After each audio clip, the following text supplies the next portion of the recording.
first time than this time. So. Yeah, me too as well. Yeah. My brain is truly like human soft serve today, but I do have this stuff. I just realized I have this. Have you tried this stuff? No, what is it?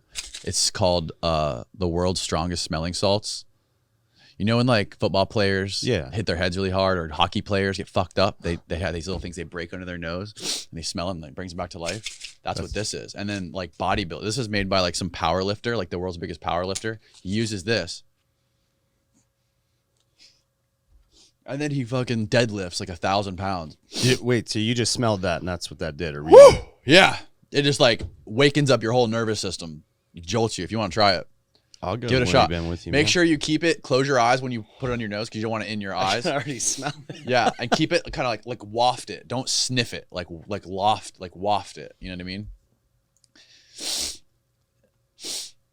It'll wake you the fuck up though. I'm not gonna throw up or anything. No. Just keep your eyes closed. Woo! Wow. How do you feel? Weird, man. That was wild. Yeah. Wakes you up. I didn't think it was that bad, and all of a sudden it nailed me. Good morning. Right. Good morning. Hey, how's it going? Good. Woo! Oh man, thanks for doing this again, bro. I really appreciate it. Yeah, my pleasure. For people out there who don't know who you are, give us a little bit of a background on what you do, what VETPAW is, and what your background is. Wow. I'm still feeling that. Yeah, me too. So my name is Ryan Tate. I'm the president and founder of VETPAW, which stands for Veterans Empowered to Protect African Wildlife. We are a registered 501c3 nonprofit that deploys U.S. and international combat veterans to Africa to train, advise, and assist in counter-poaching operations and assist in conservation efforts to save elephants, rhinos, and other endangered species from extinction. And you guys have been established in Africa and fighting the problem with poachers for how many years now? So we were officially founded as a nonprofit in 2014, as an organization in 2013, and we've had a full-time team on the ground, permanent footprint in Africa since 2016 to presently. Wow, man, that's incredible. Yeah, it's pretty cool what we've been able to do. So what is your military background? Let's dive into your military background and how this all started from the beginning, like when you first decided to enlist. So I'm a United States Marine veteran, grunt infantryman, served in the Middle East, did some pretty gnarly stuff, Southeast Asia as well. Originally from Tampa, Florida, huge military city with MacDill Air Force Base there. But yeah, so I joined the Marine Corps in 2003. I had wanted to go into the military, I think, my whole life. I just kind of needed to get some structure as a young man. And I wasn't sure which branch that I was going to go into. I was always interested in planes, boats, Navy, Air Force. And I joined the Marine Corps after 9/11. I just said, hey, I want to get to the front lines. It really... watching that and the trauma of 9/11 that we all experienced, for those of us that were alive and, old enough to understand what was going on, that was, my first real experience with trauma.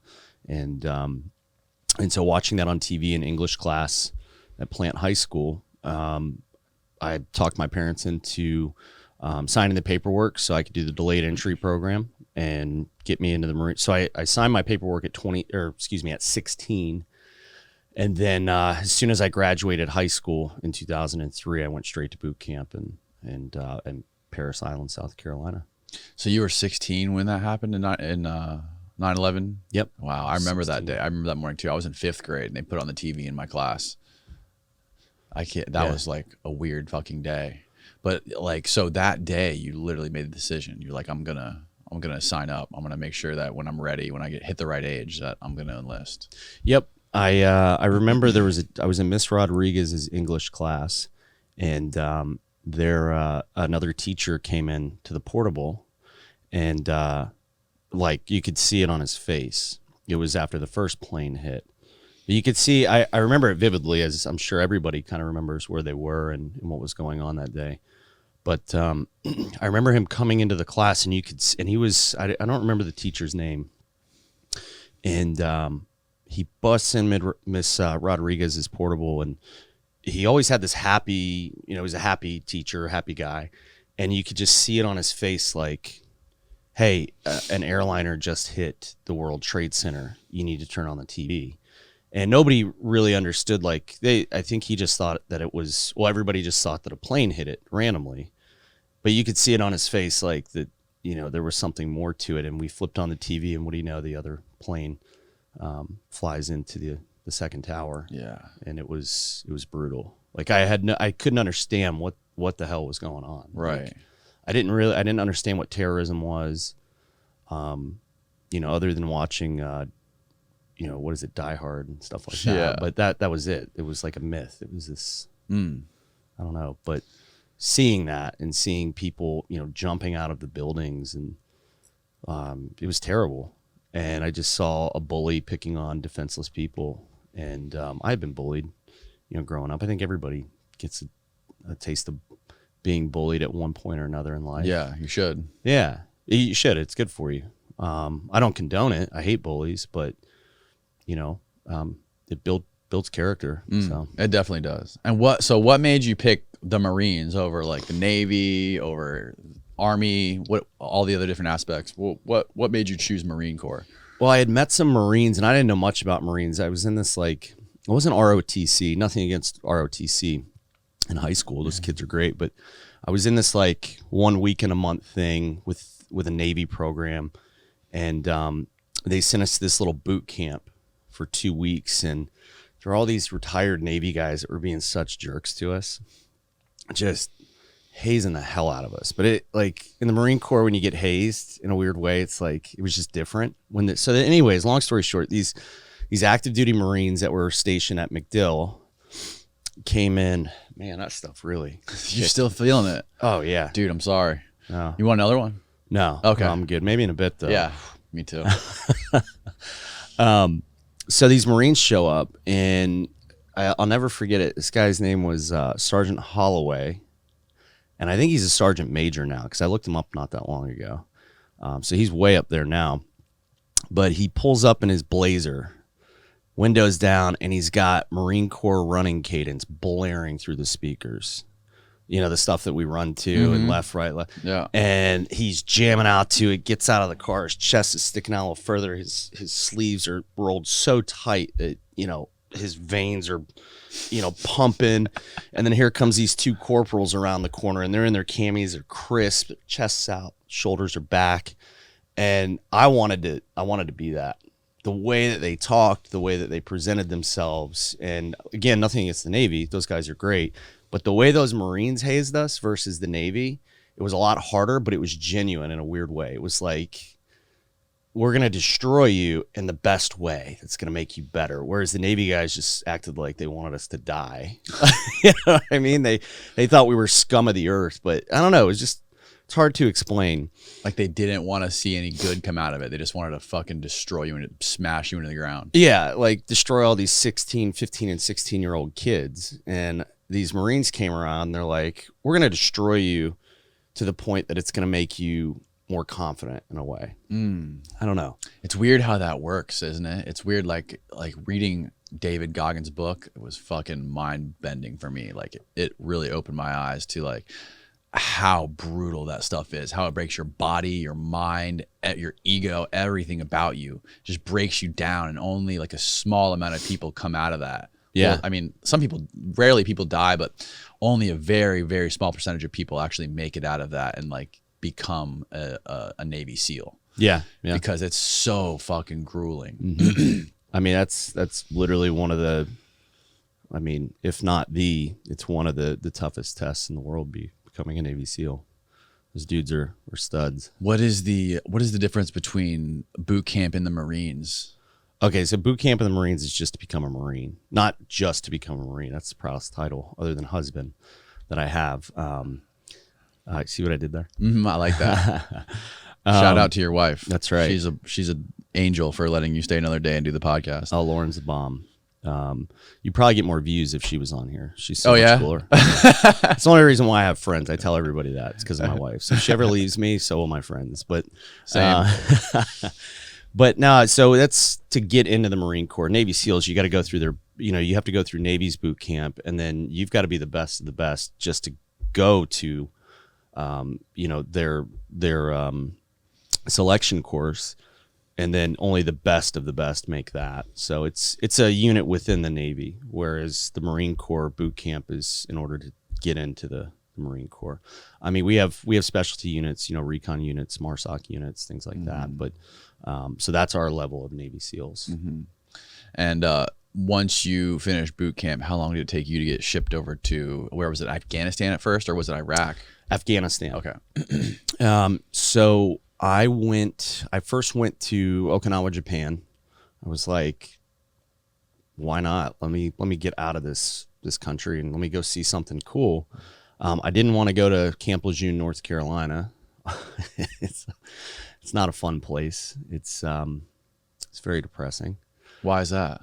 Because it's in the middle of nowhere. Yeah. And it's only Marine Corps. Oh, okay. Which I love the Marine Corps, but sometimes you want to get away from what you see every day. Yeah. Closest airport is Raleigh. It's like 2 hours away. Yeah, it's kind of like if you're gonna do something that fucking gnarly, like it's a bonus to be able to travel the world. Yeah. And so I did that. And so I was living in a beautiful place. And I remember standing in my unit, and they always do this. They're like, hey, we need 3 volunteers. You don't know what it's going to be. They line you up in the platoon, and they say, we need however many volunteers. And not everybody raises their hand. And if you raise your hand, who knows? You could be, I don't know, going and picking up a truck somewhere, or you could be going to, Europe on a ship, or you could be going to Afghanistan. And so I had literally been at this unit for a week, actually, I think 3 days. And I was one of the youngest guys there. They said, hey, we need 4 volunteers. Boom, raise my hand. And I'm like, what am I going to get? What am I going to get? And because the last kids, the last Marines, because the first day I got there, they did the same thing. And I didn't get picked. They went on a ship to Europe. Well, I'm like, sweet, I need to raise my hand. And so I did. And they're like, you're going to Afghanistan. But I was excited. Well, I was excited because I wanted to go, that's what I signed up for, to fight for my country. And you think that you want to do it. And then all of a sudden, when you're told you're doing it, it's like, oh, shit. All right. Life comes at you quick, real quick. Yeah. And then I remember having to call my mom and tell my mom, and she's like, so your whole unit's going? I'm like, no, I raised my hand. And she's like, what the hell is wrong with you? Yeah. What was your, did you have in your mind? Like, how did you picture Afghanistan in your mind before you went? Did you spend time like researching the country and the culture and the land, like the landscape? Or did you just say, it's fucking Afghanistan, there's terrorists there, and I'm going? Like, how was the reality compared to what your perception was? I would say it's the latter more than anything. We didn't have, I don't even know if I had a computer at the time. This is back in 2004. Yeah. And wow, that was before the iPhone 1. Yeah. We had flip phones. Yeah. It was there was no real research. You can go to the library. Yeah. Watch, Fox News, CNN. That's crazy. Yeah, all you get is the fucking TV and the newspaper. Yeah. Actually, I didn't even have a TV at the time because I was living in a barracks. So, I mean, you could go down to the common area, the little living room downstairs, but yeah. Wow.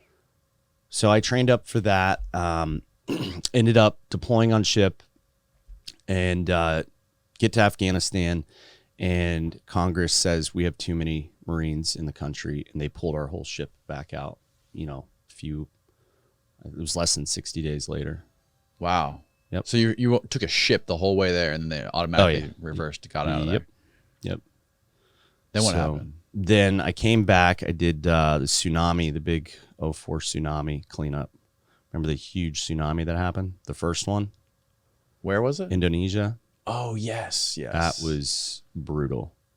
Pulling people out of trees. Really? Mass graves. It was terrible. Yeah. How did you guys flew to Indonesia, right? Yeah. Yep. And then when you got there, like, what was it like when you first arrived? I mean, it was like a nuclear bomb went off. There were cars on top of buildings. Whoa. Nothing. I mean, everything was leveled. It was terrible. So you guys were just on a rescue mission. You guys just like set up camp, and then you guys like splintered off and into groups and just tried to rescue people and save them. Yep. It was terrible. Those poor people, what they had to experience. I didn't even know what a tsunami was. I mean, did anybody really?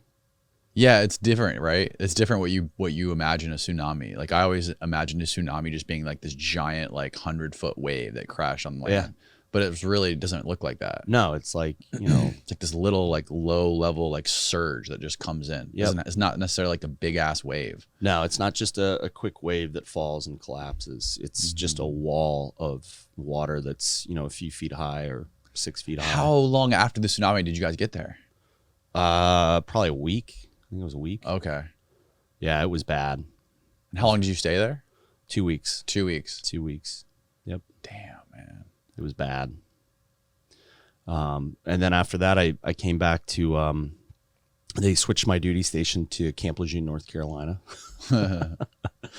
And, excuse me, within 2 months of being there, I got pulled into a specialty unit, mixed up of a bunch of PT studs, physical fitness studs, and guys that had specialty training, whether it's shooting, scout swimmers, all kinds of stuff. They just kind of made this little all-star unit. I don't know how the hell I got picked for it, but I did. And we meshed really well. And within 3 months, we were off to Ramadi, Iraq. And at the time, it was the most dangerous city in the world for it, just period, for anybody. It was brutal. How long before you arrived in Ramadi were there already troops there? Oh, they had been there for a while. So Ramadi was the last big city that we had to take. So in order to get to Ramadi, you had to take Fallujah, and then you can get to Ramadi. Okay. There's some really good books out there on it too. I'm trying to think of the name of the one. Sorry, my ignorance for the whole history of it, but like this was after they got Saddam. Yes. Okay. This was 05. 05. When did they get Saddam? Do you know? That was it 04? Was it? Okay, so it was close. I wasn't way off. It was close. It might have been. I remember where I was. I was in an airport. Yeah, I remember because I was mentioning before that Kristen Beck, when she was on here, she had pictures sitting, like her and like her whole group. They took pictures of each other sitting in Saddam's throne. She must have been there a couple years earlier. Yeah, I lived in one of his palaces while I was there too.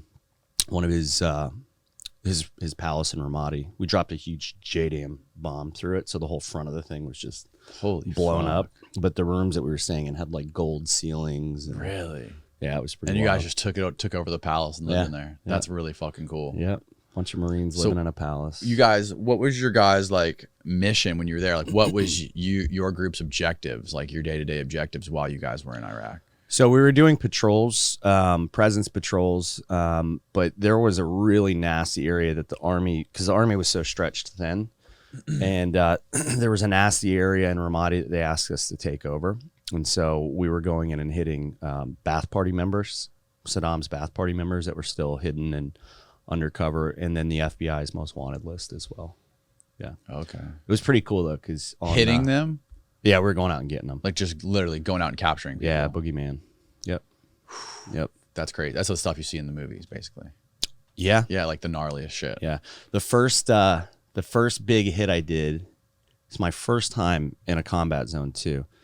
I was the point man for a 60-man mission, and we were going to one of the top Ba'ath Party members' homes. We found out where his home was. And I was the point man. So I was the first man into the compound, into the home, and into every room. It's like Russian roulette. I mean, you can open that door and there could be a bullet hitting you in the face. Suicide bomber. Yeah, and the guy behind you holds your flak jacket by the handle. So in case you get hit, he can hold you as a human target, like a human shield. Yeah. And so he's looped in, and I go in, and I'm so amped up that I found the guy and I tackled him to the ground. The guy behind me, or the next fire team behind us, is holding him down until we take the rest of the house. And I come back around, And I'm like, I've got zip ties. I pull them out and I flexi cuff them. But I did it so tight because I was so amped up that they had to carefully cut it off because the veins here, it was like literally his hands were turning purple. I didn't do it intentionally, but I was just amped up. 20-year-old kid from Florida is now going after a total scumbag in the Middle East. And but it was pretty wild. It was it kind of set the tone for the rest of my deployment. Were you guys mainly taking people alive? Like, was that the objective? Like, to get people captured alive so you could like interrogate them or talk to them and like, figure out, get intel?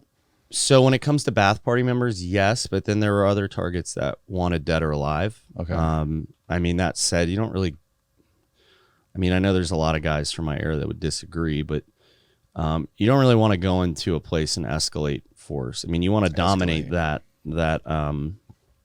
situation.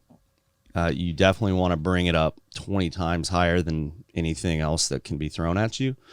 But when you start shooting, it takes it to a whole other level. And my objective, and I think I speak for if all veterans, my objective is to bring my guys home alive. And shooting, being the first to fire is not the way to do that. Now, if you're fired upon, then you let hell rain down. Absolutely. But no, I mean, I only fired when, firefights were kicking off.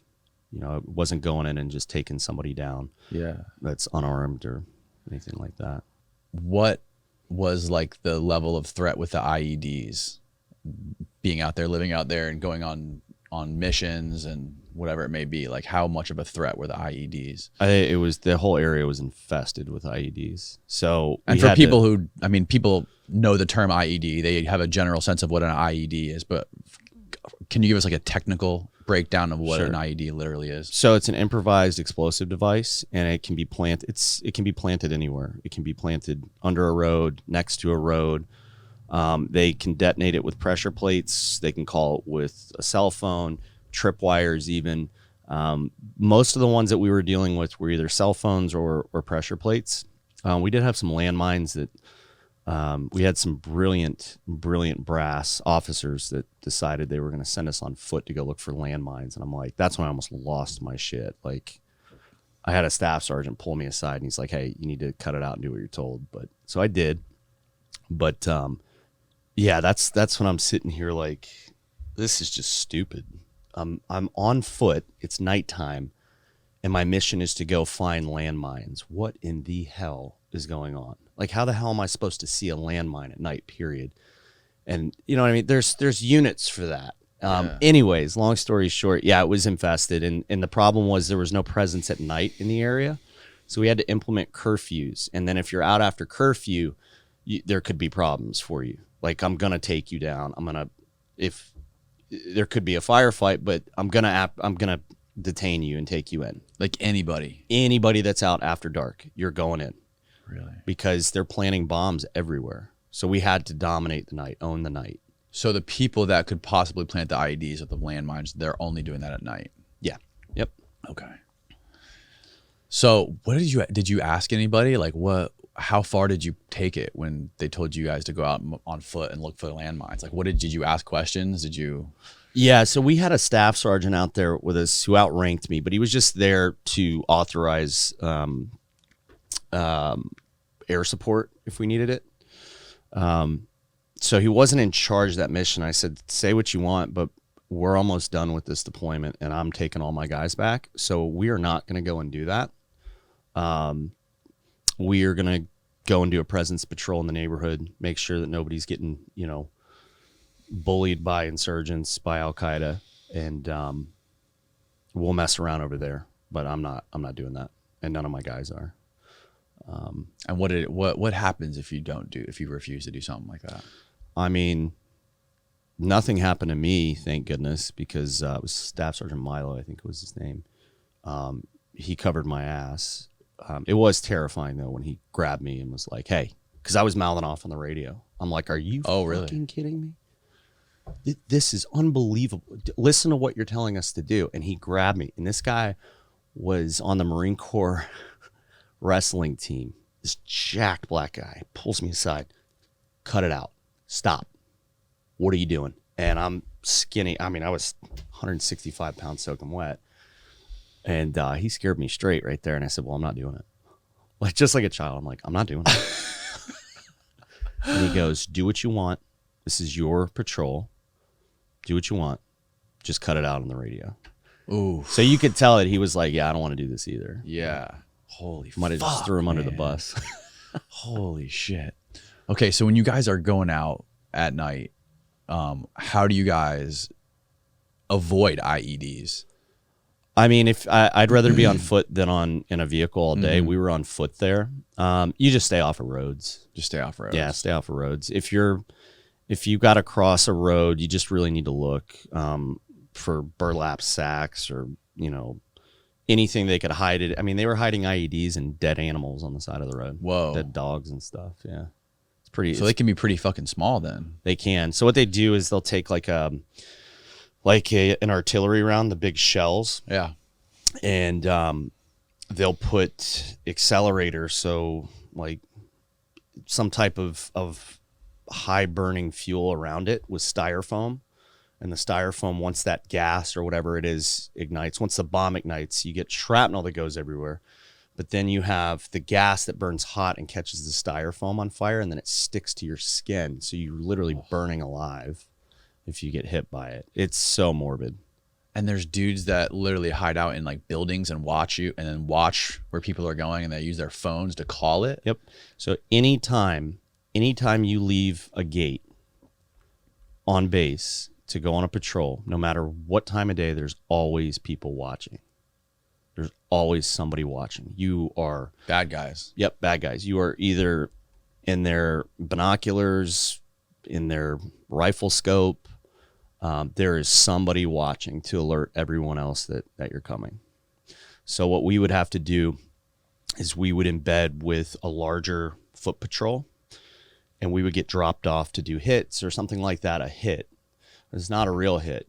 That we would hit the home, and then 4 or 5 of us would stay in the home. And most of the time it was an abandoned home or something. Mm-hmm. And then the rest of the unit would leave, take off in trucks, and we would sit there for a couple hours. And then when the coast was clear, we would sneak out of the house so they wouldn't know that anybody was still out there. It was really quick, so you can't count the amount of people that went in and came out. Mm. And then the 4 or 5 of us would sneak out and then really go do the real hit, or, you know, just observe the area, which is pretty wild too, because you're in such a nasty area and there's only 4 or 5 of you, a little small fire team. Yeah. Just sitting there hanging out, but it's cool. Do you guys get, when you guys go out there and like there's a small group of you on the ground, like hitting houses and stuff, how real is it? Because this is how it goes in the movies. There's like, usually there'll be one of your guys like in a building on with a sniper, like watching out. Does that happen often? Is that real? Yeah. We have an overlook that's watching. We have an angel up there that sits and watches.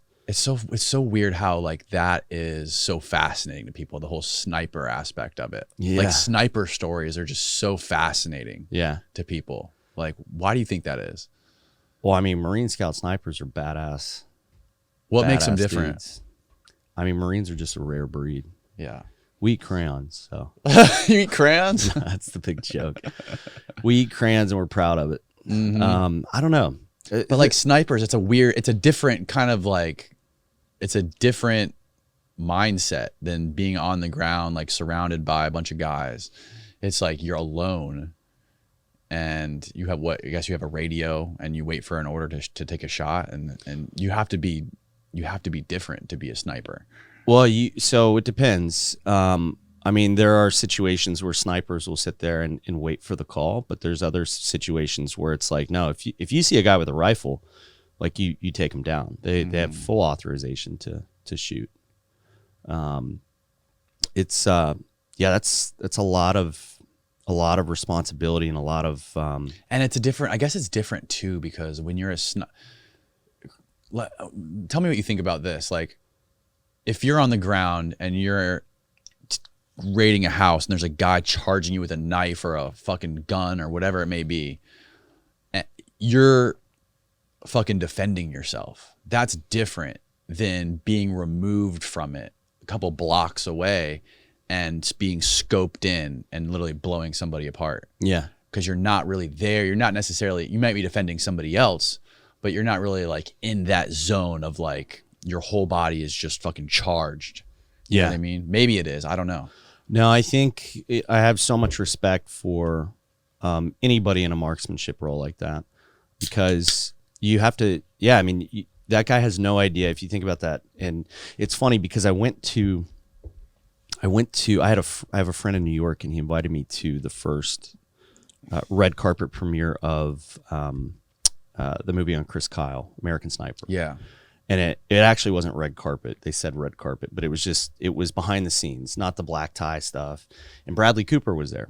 Oh, really? And he's sitting on stage, and we watched the movie. Amazing. And they had a Q&A after. And I'm like, I'm going to ask him a question. Screw it. Like, because my buddy's sitting here, dude, ask him something. Ask him something. You're the only military guy here. So I was like, all right, screw it. I was like, when I said, Bradley, first of all, amazing movie. It's incredible. I actually had the privilege of meeting Chris once in a forward operating zone. Just I didn't know who he was at the time or any of that. But anyways, I said to him, I was like, I know what a sniper goes through when they zero in their scope and they have to squeeze that trigger. I was like, you being a brilliant actor, did you have to put yourself in a mindset of actually convincing yourself that you're in that role and you're about to kill somebody when you squeeze that trigger and when you're sighting through that rifle? And he said, I 100% did. I said, well, how was that for you coming down? Because I know that, after I've fired at a human being and coming back to the United States after, like, I know what the PTSD that I get from that and the stress. I was like, did you experience any level of anxiety after and getting yourself out of that role? And he said, absolutely. He was like, it's mind blowing. So I don't know what you guys experienced over there, but so imagine that if an actor has to put themselves in that kind of role, so deep into the role to convince himself that when he's looking through that sight, he's going to take a life. Now imagine actually doing it in real life and then taking that life. I mean, the famous sniper line is reach out and touch somebody. I can reach out and touch you at any time. And, when you think about reaching out and touching somebody like that and what that means, it's pretty wild. Yeah, man. I mean, I wonder how much it really fucks him up having to put himself mentally in that position, like removed from actually pulling the trigger and murdering somebody or ending somebody's life, like another human life. Like, obviously there's a line there, like you're doing everything you can to be in that person's mindset, but I wonder how similar it actually is to the real thing. I'm sure it's not, it's definitely not the same. Yeah. But even just that, screwing with somebody. Well, that's why so many actors are fucked up, man. Yeah. You know what I mean? Like having to literally like do that to your brain every however many years they do movies, like especially like crazy roles like the Joker or something. Like who was the guy, Heath Ledger, who played Joker in Batman? Like OD'd right one. Like before the movie even got released, because dude, that's trippy to be able to put your mind in this whatever the actor may be, but in the Joker's case, it's like pure psychopath. Yeah. Like, can you imagine what it would be like to just murder tons of innocent people and have no feelings about it? Like to have no PTSD, to have no regret or remorse or anything, just like do it and completely be numb to it? No. There's so many people like that. Yeah. I think, and one of the things I remember most about deploying in war was watching a young Marine take a life and watching how just that moment, their entire presence just changes. It almost makes me emotional to think about. Like I remember quite a few times where you see this happy-go-lucky Marine badass, some of the happiest guys in my unit, and they take their first life and everything changes. And to this day, they're just different people. You don't have that same happy aura. You have you can just see the guilt. I remember First time I shot somebody, I was throwing up in the middle of the night, waking up, freaking out about it. But then you get over that, and then you just become numb to it, and you just go. Yeah. But I remember, what was his name? It was a little guy in my unit too. He was like he was the youngest one in the unit. I want to say he was 19, 20, the smallest guy too. And one of my buddies had just gotten shot in the face. Oh, fuck. Went through here, the Donica, and out here. And he was still going at the guy. What? So he went to tackle the guy because he didn't see a gun. And these guys had one of the other squads had just gotten in a shootout with these guys. And they took off running, and they murked like a bunch of them in one of the cars. They just pulled up on them. My boys are in the road, literally like Mighty Ducks line V, just bah, bah, bah, nailing these dudes. And then there's 3 cars behind them. Those cars peel off into ditches, and then they run. They get out of the car and they run.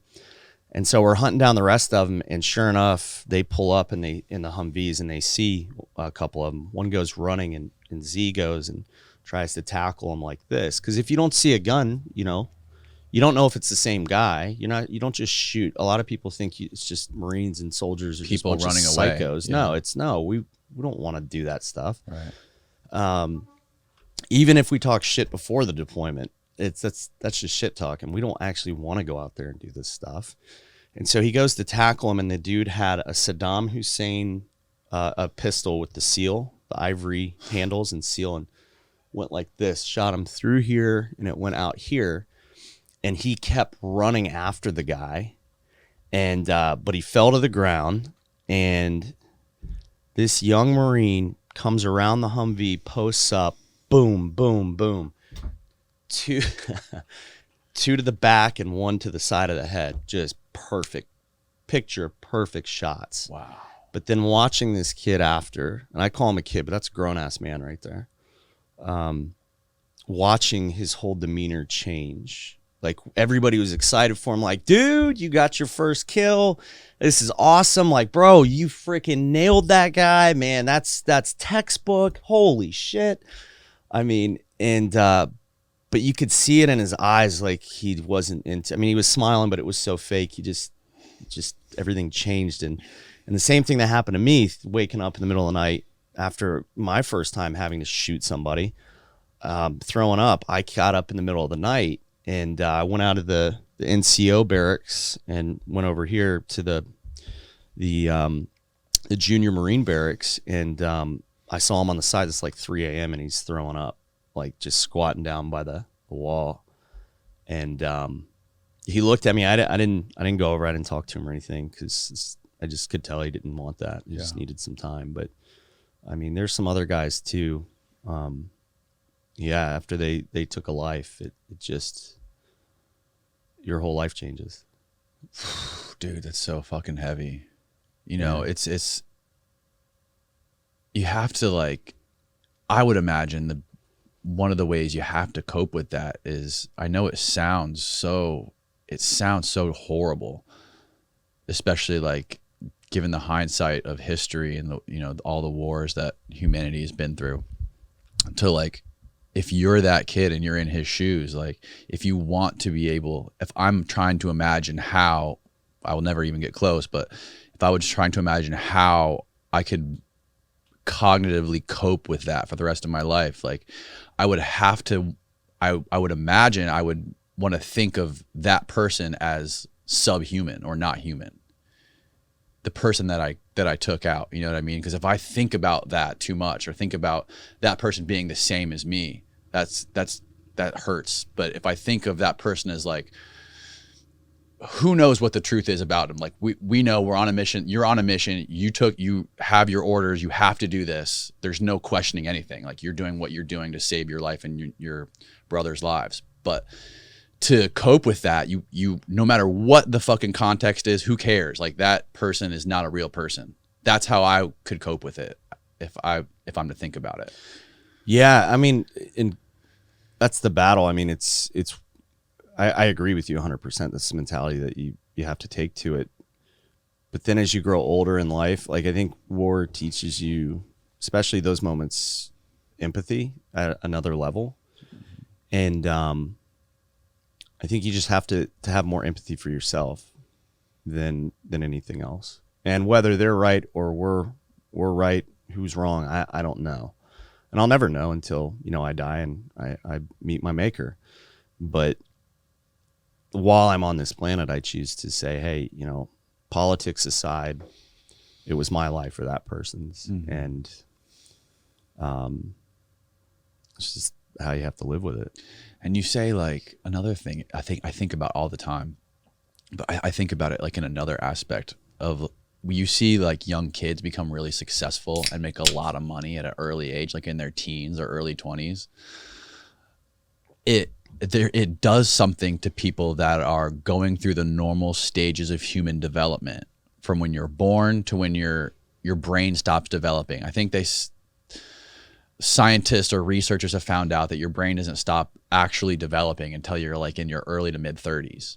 Yeah. And you're going through, there's certain things that you have to go through in life through stages of development, growing up, like being bullied or whatever it may be, to become a well-rounded human being in our society, in the context of our world that we're in today. Like, there's certain things you have to go through, but there's things that can happen that could fucking alter that trajectory so hardcore. Like, the greatest example that I come up with is NBA players or NFL players. These kids that are straight out of high school and get handed millions of fucking dollars. Yeah. Like, what does that do to your mind, to your ego, to your fucking relationships at that young of an age, compared to think of somebody who's already been through it, suffered, struggled, been broke, been fucking cheated on, whatever it may be. And then you finally, you're in your 30s, you've been through all this, then you achieve something like, I've been broke, I've been nobody, and now, I can enjoy the fruits of all of this. I've made whatever it is. Like, in this example, it's people making millions of dollars. Like, you have the context of the rest of your life to compare it against this success. So when you take, I guess, like, trying to compare that with kids who are, you call them, they're men, but they're fucking in their teens or early 20s and they're doing this kind of thing, that has to severely fuck with your development through the rest of your life. Especially, like, sometimes these people are only deployed for a couple of years and then they're just back to normal life in the United States. Yeah, Eric Church has a song, it came out like 2 years ago, Stick That in Your Country song. And one of the verses he says is so powerful. This is why I love Eric Church. Hope he watches this because dude's a legend. But he says in the song, tell that to the kid coming home from war, 23 going on 54. Stick that in your country song, something like that. And it's true, because your brain just sees things. It's fast forward mode. It's such severe trauma and you're not prepared to see it, that now it's like, hey, you just skipped decades of your life where your brain was supposed to mature or equip itself to handle something like that. I don't think anything will ever truly equip you to handle that. And now all of a sudden you're supposed to backtrack and fill that gap. Right. And that's where the struggle comes in big time. Yes. I told you yesterday, I was a liability when I got out. And I got out because my mother and my family, period, went through a lot of stress. That we say in the military that the toughest job in the Marine Corps, in my case, is either being the spouse or the mother of a Marine. Because you have to sit there, you're helpless, you're powerless, and watch your spouse go deploy to some of the most dangerous places in the world. And there's nothing that you can't just quit. You can't just say, hey, honey, why don't you get a new job? That's not going to happen, It's also why I was single my entire time through the Marine Corps, because Marine Corps was my girlfriend. Yeah. But yeah, it's brutal. And coming out was harder than anything that I've ever done. Getting out of the Marine Corps. I was a Marine operating, literally walking the streets like I was still in war, essentially. I was so hypervigilant. My head was on a swivel. If I saw something stupid or something fucked up, I was going to fix it. That was my plan, to fix the world one asshole at a time. Jesus, that's a terrible, terrible mentality to have in life, because we've got a lot of stupid people. But yeah, who knows how many years have been taken off my life due to the stress and PTSD of not just war, but the Marine Corps itself. It's pretty tough. Yeah. I love the Marine Corps. But well, yeah, I mean, there's a statistic about how many ex-Marines and SEALs like take their own lives every single day. There's like a certain amount. 22. There's 22 a day that take their own lives. That's unfathomable, man. Hey, man, I used to hide this stuff because it was embarrassing, but if it can help somebody, that's kind of my mentality now. But I was there. I was ready to take my own life. And there was a whole chain of events that prevented me from doing so. But I think it could be a lot higher thank God it's not, but like we need to put attention on that stuff. Yeah, man, it fucks with your brain. It's just, it's not right. I mean, a lot of people talk about, PTSD, and I think a lot of people have kind of like a false sense of what PTSD and just sort of gloss over it. Like think, okay, you came back from war and now you have, this post-traumatic stress disorder, but like, what is it to you, like in a personal sense? Like, how would you describe how it affected you personally? Like, I remember you said hypervigilance was a big thing and you walked around with your head on a swivel and you were always like ready for conflict. Yeah. I wanted conflict badly. It's the only thing that I really knew as an adult. When I was deployed, I was in a position to where if I saw something that was an injustice, I could fix it legally in any which way that I wanted. If I saw somebody look at me strangely and my intuition is telling me, hey, that's a bad person. He walks into his home, I'm going into your home and I'm going to figure out what your deal is. Mm-hmm. Because if I don't, you could be putting a bullet in my brain, the next day. Or if, I'm in a convoy, of vehicles, armored Humvees or MRAPs deployed, and, we're telling, a car to move out of the way and he refuses to do so. And I'm not on a schedule. I'm going to stop right there and I'm going to take you out of that vehicle. I'm going to search your vehicle and then I'm going to get to know you. I'm going to write your info down. I'm going to figure out where you live, who you're related to, who you interact with, and I'm going to check on you. Now you've got me as a big brother, and you can't do that in the civilian world. Right. And I just think Americans in general, we sit here, it drives me nuts. We have all these people that just shit all over our country, especially our youth right now. And it's like, okay, do we have problems in our country? Absolutely. We're not perfect. Absolutely. We have problems. But if you think that this country sucks and this is the worst place to live and, America is just this terrible, terrible place, then you haven't traveled. Mm-hmm. And I don't care if you traveled to Bali or Mexico for spring break. That's not traveling. Remove yourself from this society and go put yourself in the real world. I had a relative once when I was getting out of the Marine Corps. It was I've actually never really spoken about this, but their phone butt dialed me. And I answered. I'm like, hello. And this is right when I got out of the Marine Corps. And the person is telling someone else, yeah, Ryan just got out of the Marine Corps. He thinks life's going to be easy now. Oh, he's in the real world now. Well, guess what I did? I hung up that phone. I called the person back, this relative, and I'm like, the real world, huh? The real world, says the person that's never left the country. You want to know about the real world? Let's go home with the AK-47, where kids are running around the streets with AKs and grenades and RPGs, rocket-propelled grenades.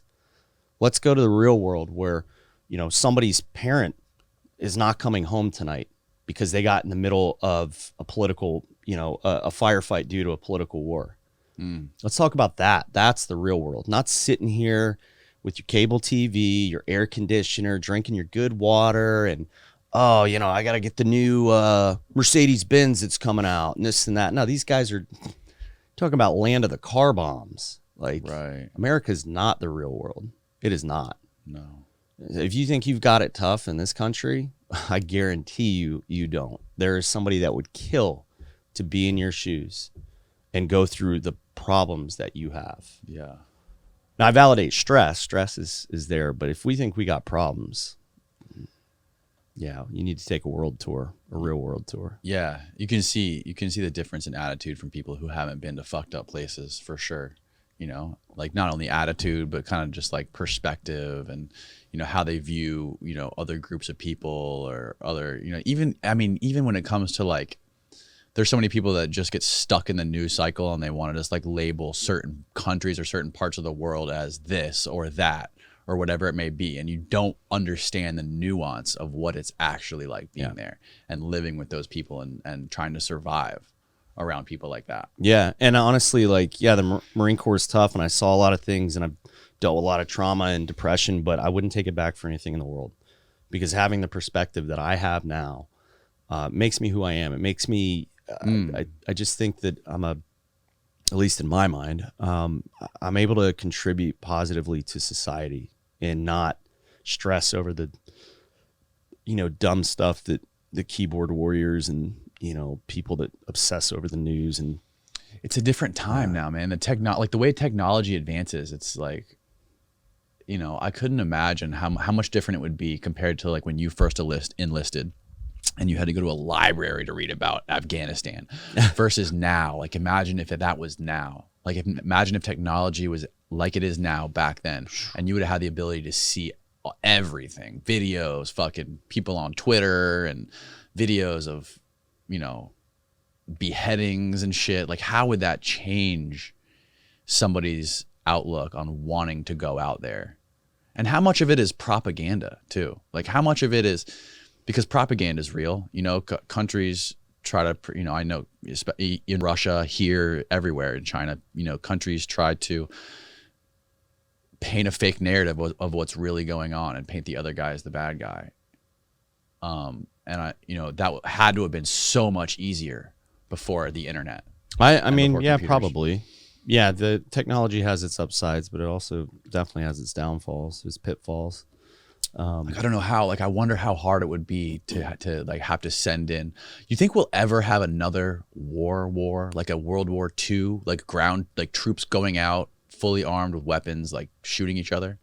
I mean, I think we're already in it, or we're in the beginning stages of what could become a world war. I mean, and so this talking about like Russia and Ukraine. Yeah. I mean, you look at Bosnia right now, it's getting close to tipping off. What's going on with Bosnia? It's Bosnia and, shoot, I'm out of the fucking loop. Oh yeah, I'll send it to you later. But yeah, okay. They're getting ready to. It's interesting. And then, but here's the thing: there's all these Instagram accounts too that are showing, like, you know, commercial drones the Ukrainians have dropping, you know, mortars into or bombs into tanks, Russian tanks below, and people are like, "Fuck yeah, this and that." It's like, that is sick as shit.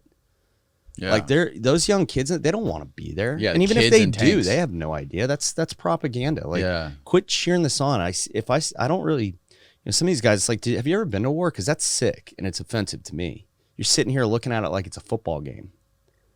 Like, hell yeah, blow that freaking T-72 up. Well, there's like, people that are also like super, I don't know how else to put it, but they're just fucking horny for that kind of stuff. Yeah, people that have never really been in combat, that are just fucking sitting in front of Fox News and they're horny for war. Yeah. And you know, I'm sure there's a lot of fucking guys who have on their own fucking will just gone to Ukraine. I don't know if they're veterans or not, but I know there's a lot of civilians, American civilians, who just gone to Ukraine with their guns and like tried to help the Ukrainians. Yeah, everybody wants to be a gangster until it's time to do gangster shit. And then, like, I saw this one veteran, and he came back, made this video and posted online.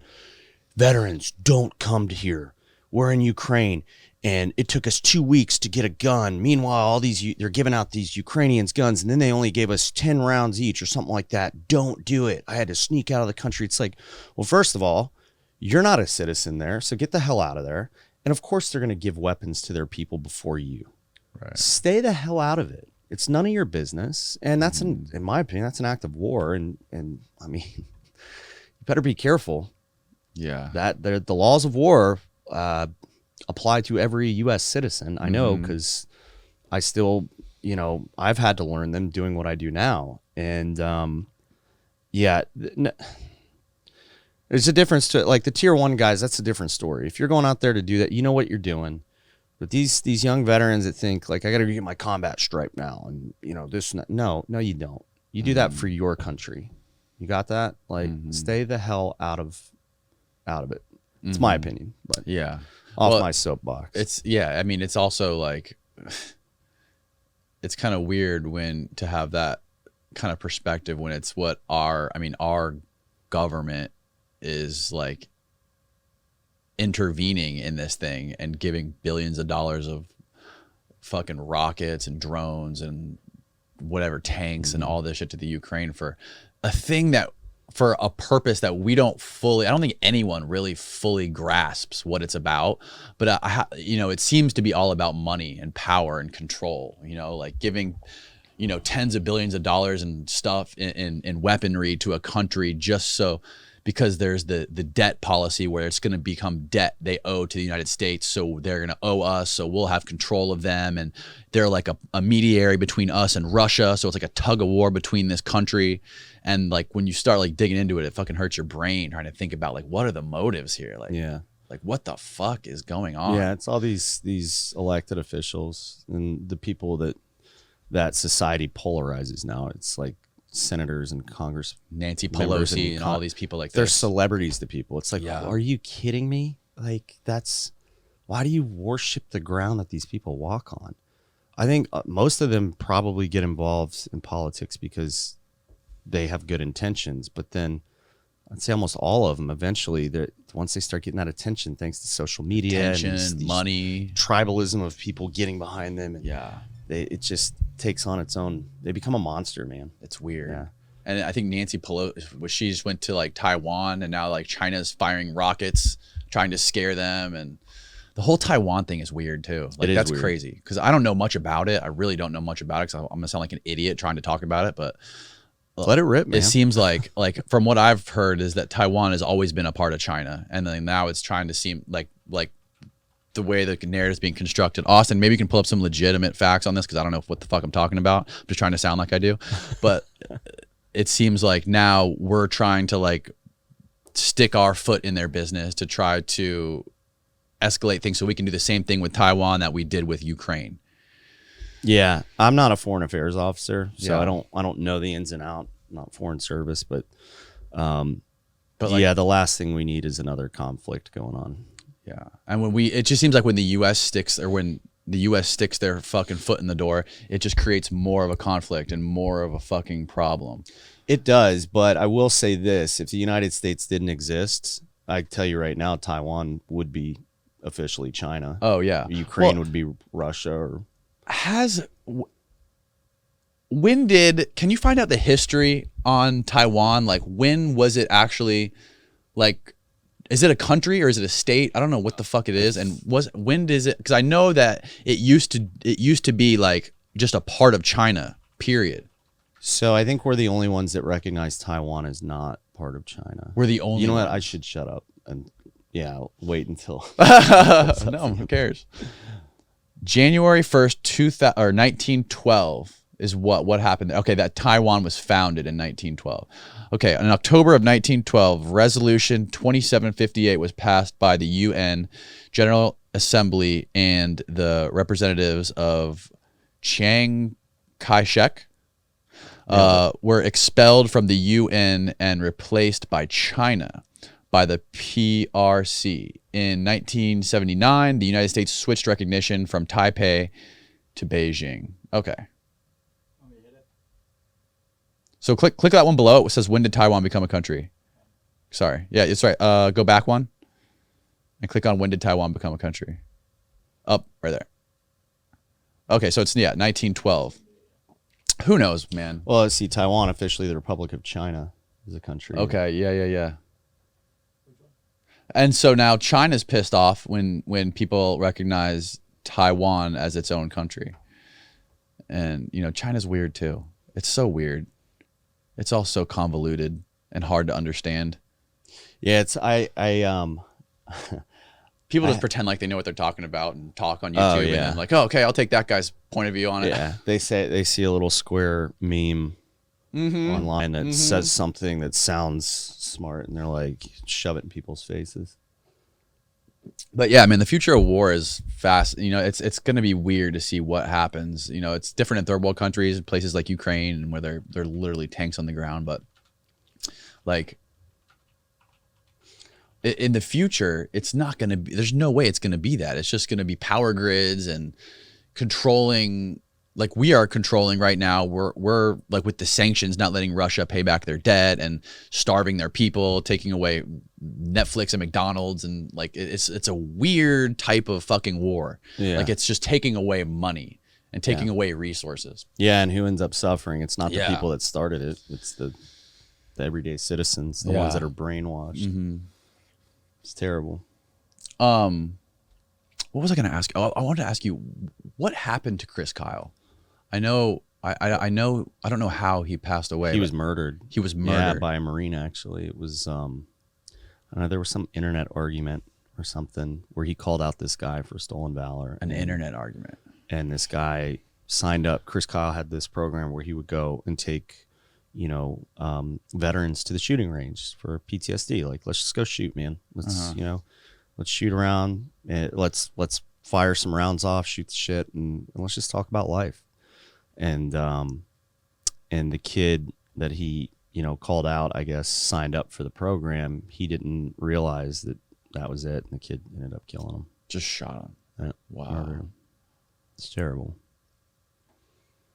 Terrible stuff. Jesus Christ, man. People are fucking crazy. And especially when you add the internet onto create, you know, you mix crazy people with the internet, it's never fucking good. No. Nope. I want to talk about how you kind of parlayed. So how eventually did you parlay this whole experience and, you know, the suffering, the immense amount of suffering that you had to deal with after leaving the Marine Corps? How did you parlay that into what you guys are doing in Africa? I have no idea. No. Honestly, when I look back, I'm like, how the hell am I sitting here right now talking to you? Oh. How did I get here? Hey, Austin, can you crank the air down a little bit? Thanks, man. Am I? No, I'm just fucking, I'm warm. Take a hit of your salts. Oh yeah, good call. This won't fucking cool me down. This is gonna make me sweat harder. Yeah, man. That wasn't enough. False alarm. Oh! You might have an addiction here, man. You're enjoying that way too much. Here, take one. I'm gonna think about it for, you know what? Do it. The air just turned off. Okay. Will it turn back on soon? Oh, my eyes are watering. Woo! That one was a little easier to do. The first one was straight to the brain. Yeah. That one's a lot easier to take. I can still smell it. Shit's strong, bro. You get used to it. You build up a tolerance to it after a while. Yeah. So you do have a problem here, then. Yeah, we just established that. Yeah, we're from Florida. So what's really in that thing, then? It smells like pneumonia or ammonia. Jesus. Oh, that shit is brutal. So, how did I parlay immense struggling to what I do now?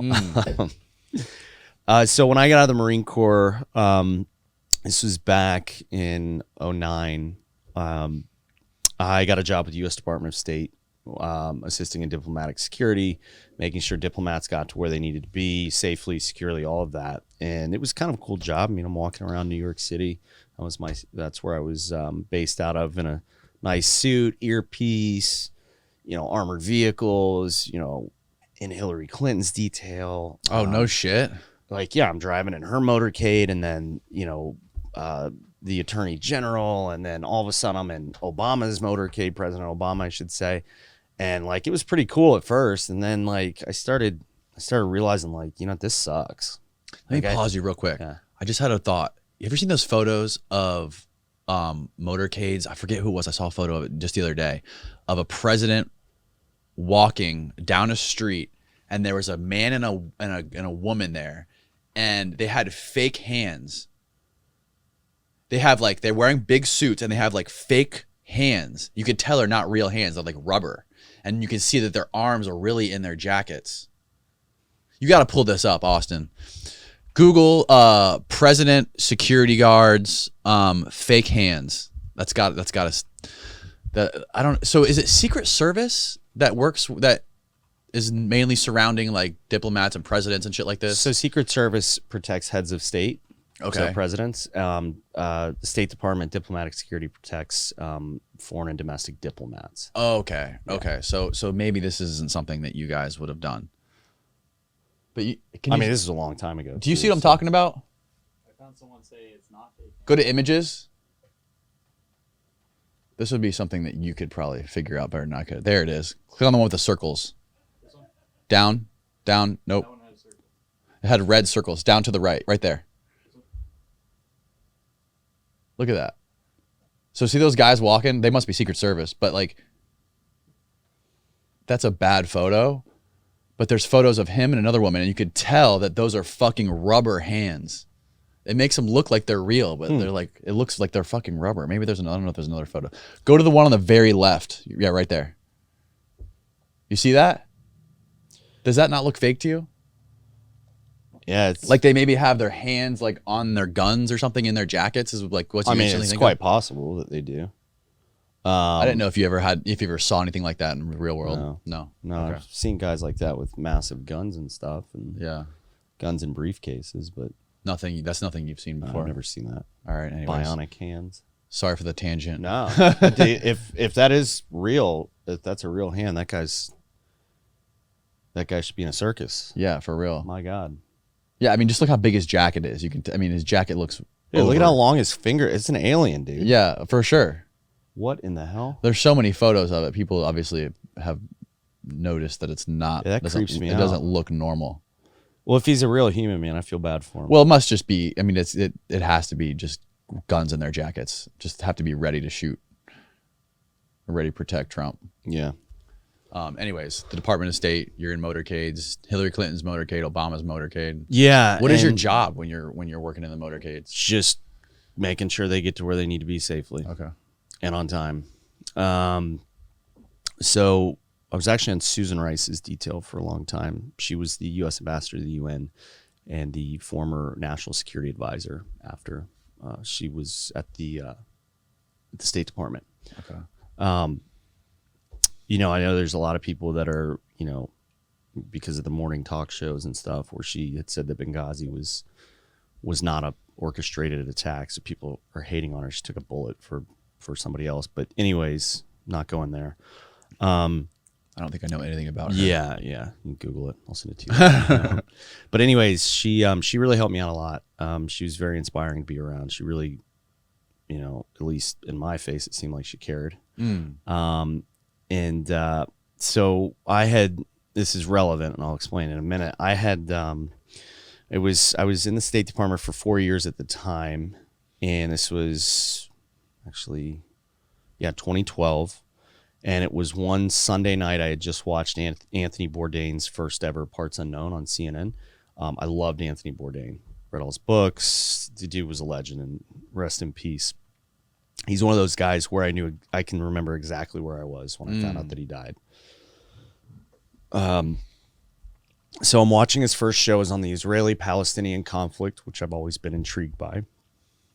The show ends, and up next was a show about the royal family and what their work in Africa with the Tusk Trust Foundation, which is an amazing conservation organization.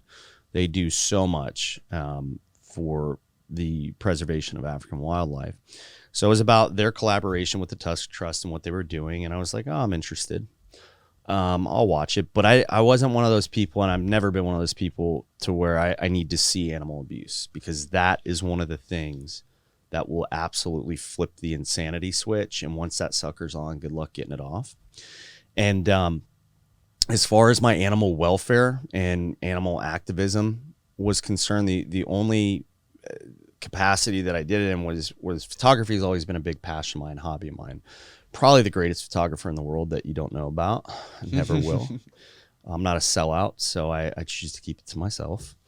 But all jokes aside, I would use my photography skills. I go to local shelters in New York City, and I'd take a dog out on a walk and take pictures of it happy and enjoying life. And they would post the high quality pictures on their website.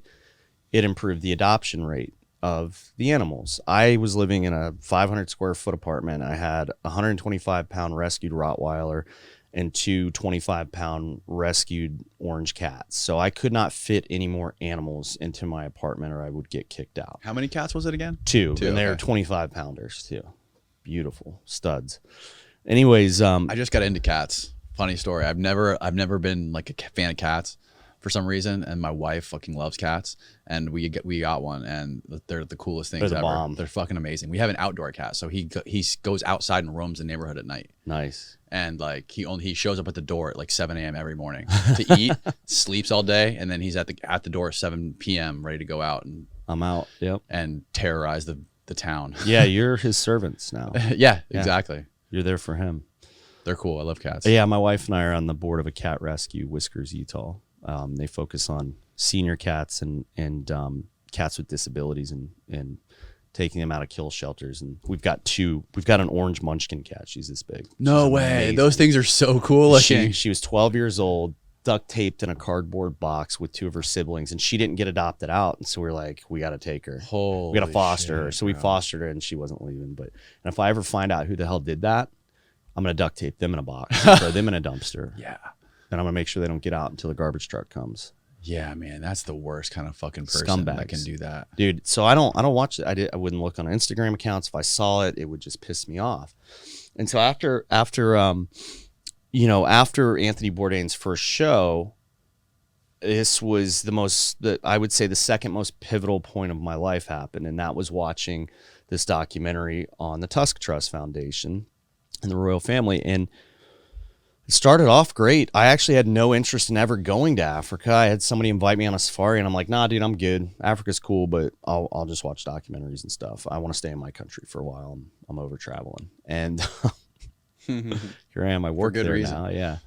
Yeah. And so what I saw was three just punches to the mouth. Metaphorically, and the first was an elephant laying on a tar road, an asphalt road. We say tar in Africa.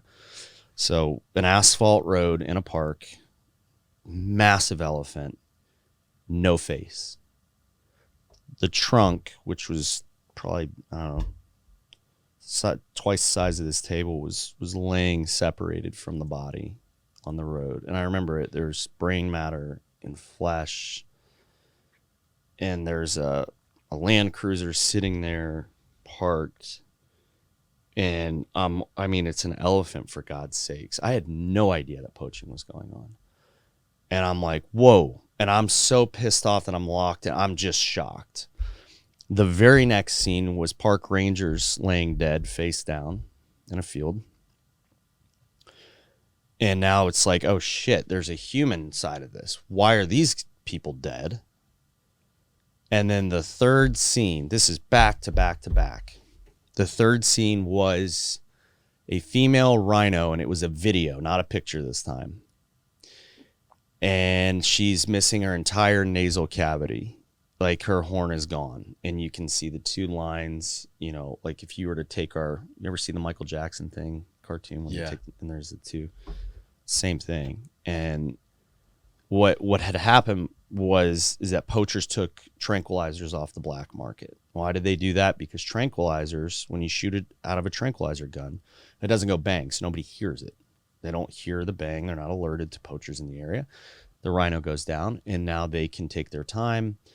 They don't have to worry about anybody tracking them down or intervening, and it can really take a horn off. I've seen it done on videotape in 45 seconds. You can chop that face off through the flesh. And they chop it, and they do it because they could do it without really fucking killing the animal, but they do it because it's quicker, right? Yeah. They can chop around the thing into their Yeah. face, and it's just like Now in you and out. can remove, like you said, you can remove a rhino's horn, which some places are doing as a preventative method to prevent poaching. Would it grow Like, back? It does grow back. Oh, really? It's just keratin. That's all it is. It's what your fingernails are made of. Oh, wow. It's hairs.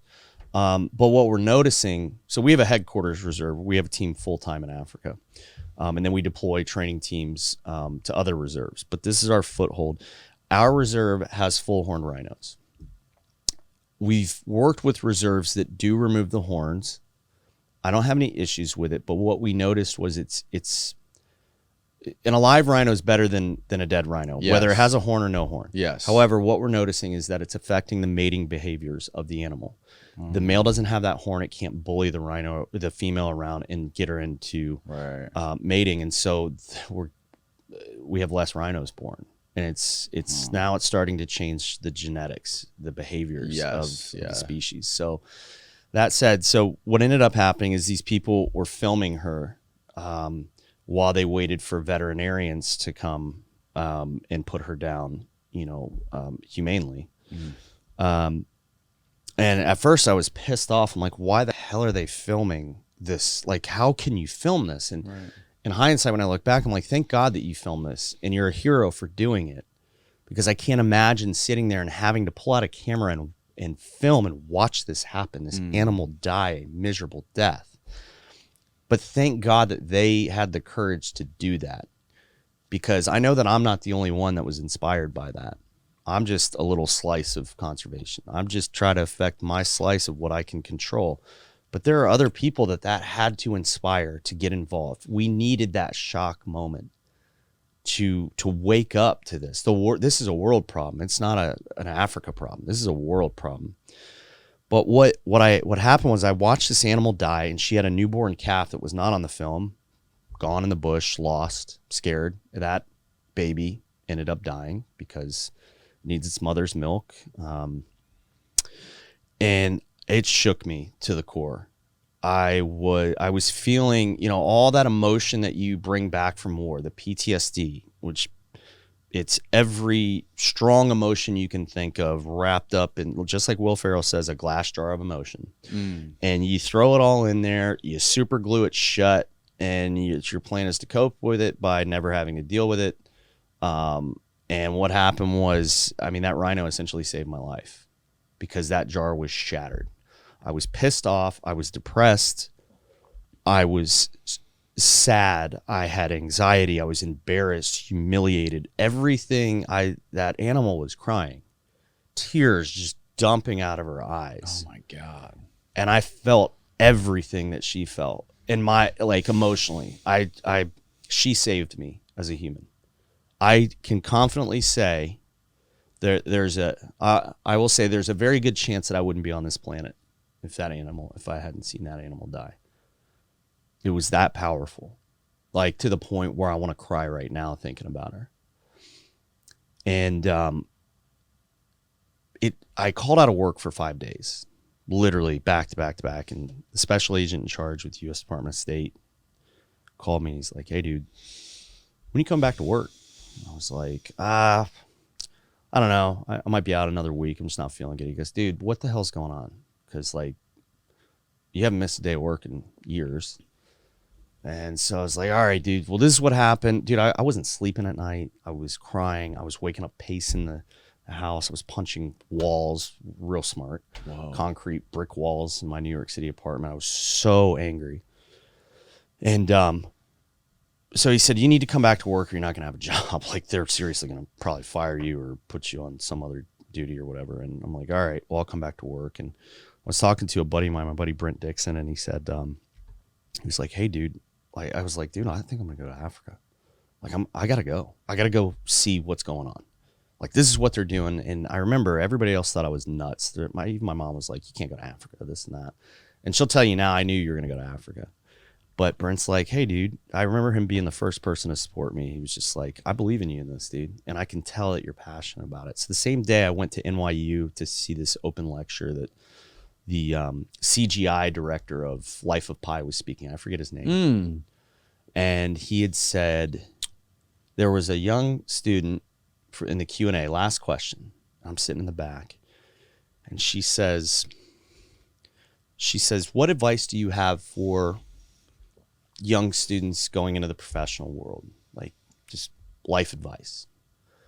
And he says, "The best advice I can ever give you, in my opinion, is that if you feel so passionately and strongly about something that it hurts right here in your gut, not your gut, not your chest, but Burns. right here, just between your rib cage, that it you feel a knot there, then you better act on that or you're going to regret it one day."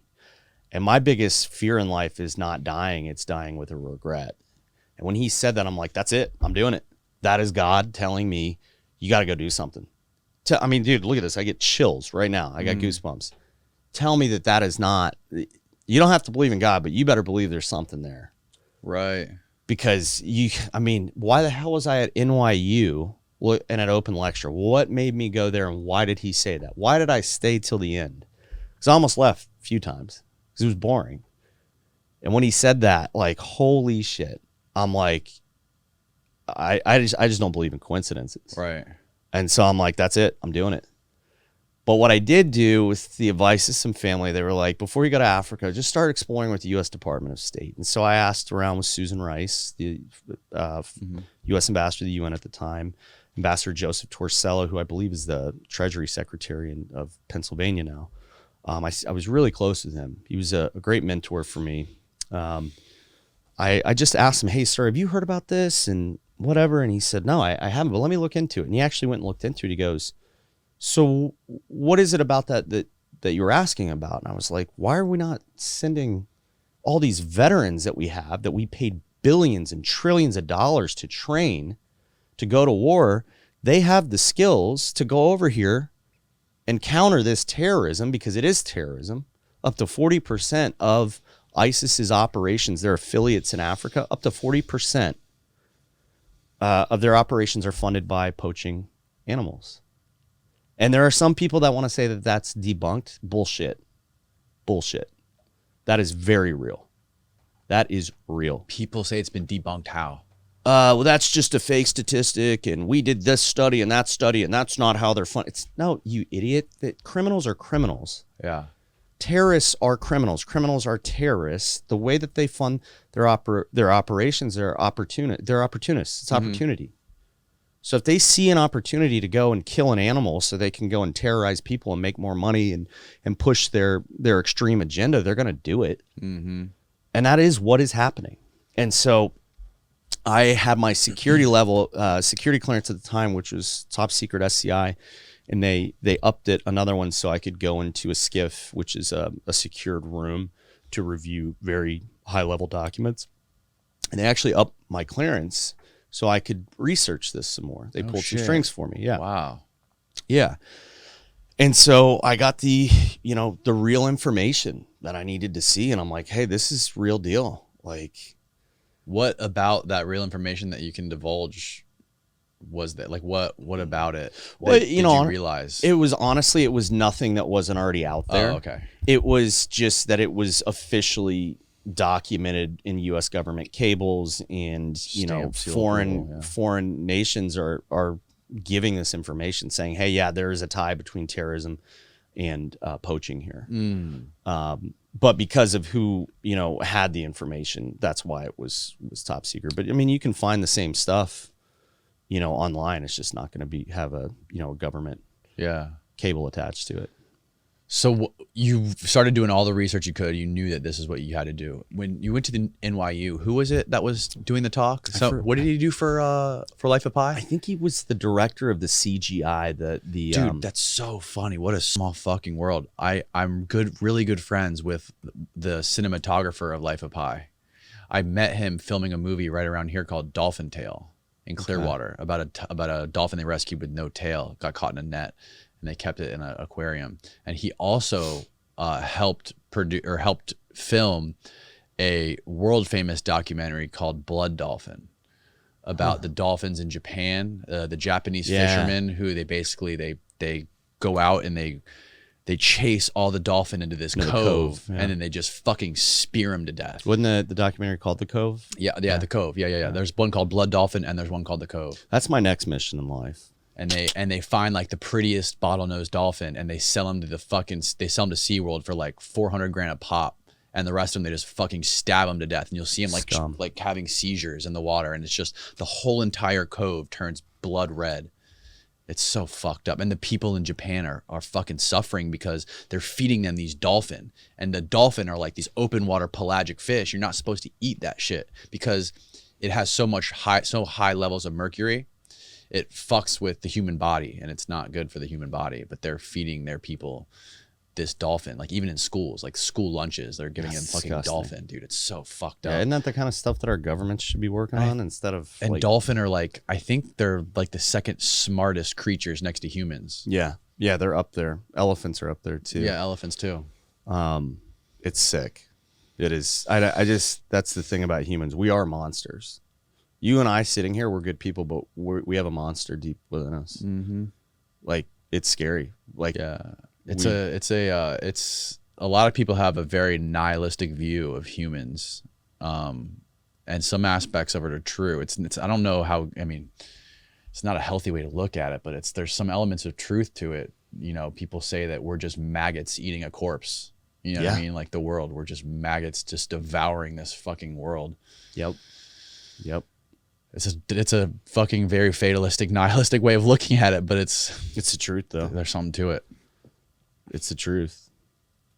So when did you decide to go finally travel to Africa? And what was your mission when you first, did you just go? Like I'm gonna go on a safari? Or what did you do? So, no. So what I did was, thanks to Ambassador Torsella, Joseph Torsella, which I need to get a hold of him one day.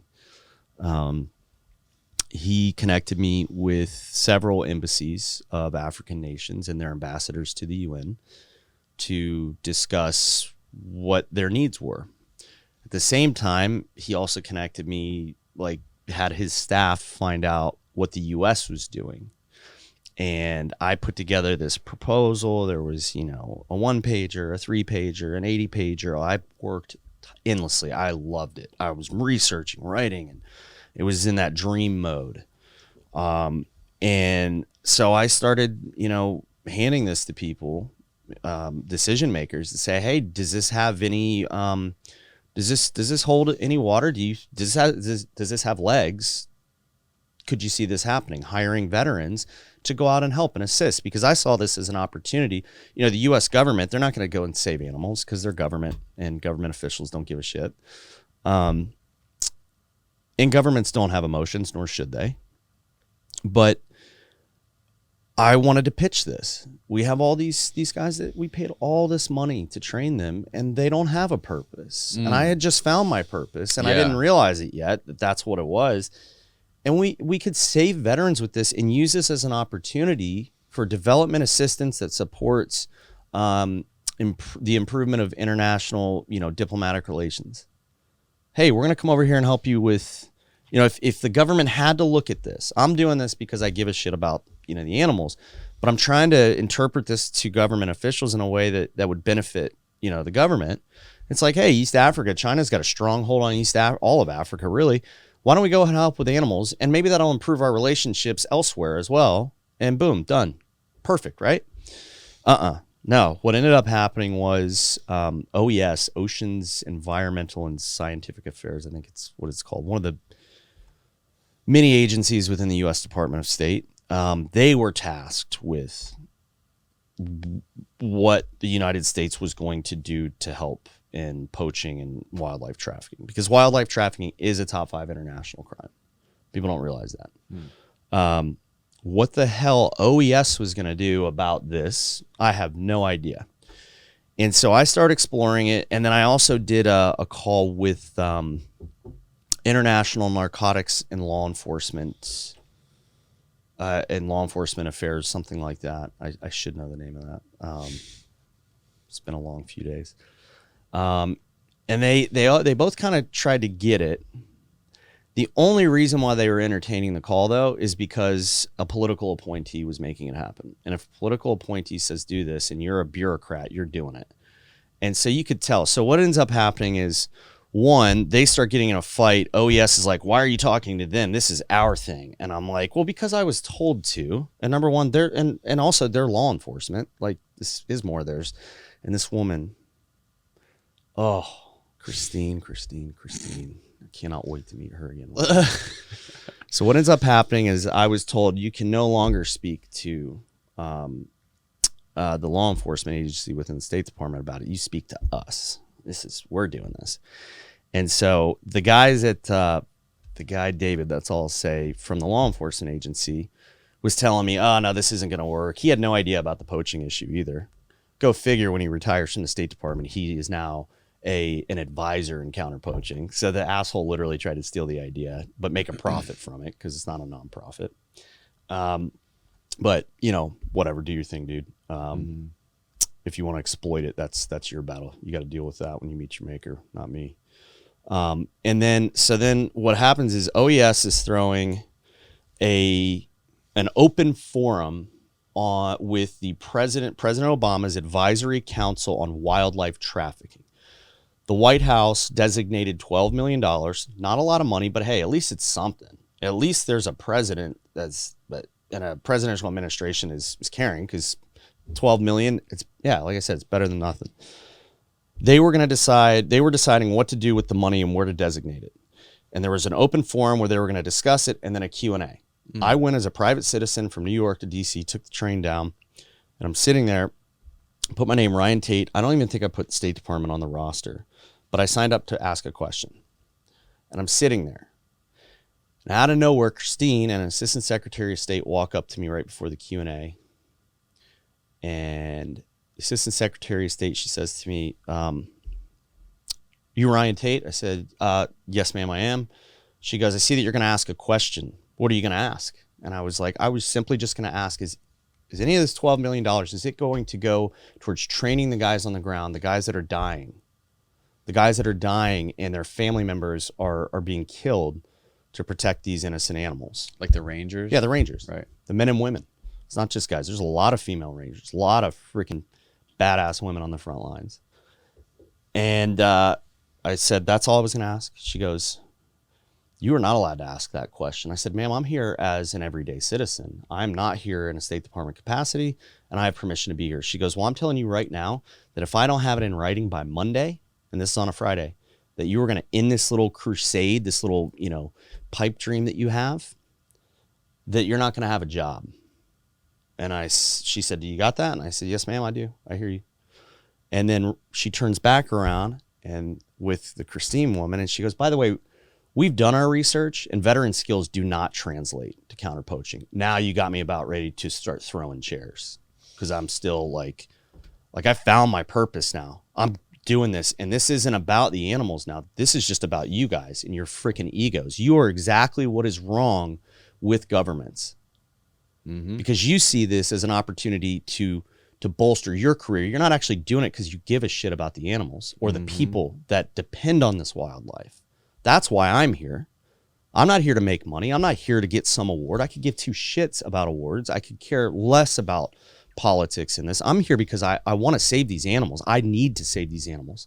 I have to save these animals. And so what did I do? Instead of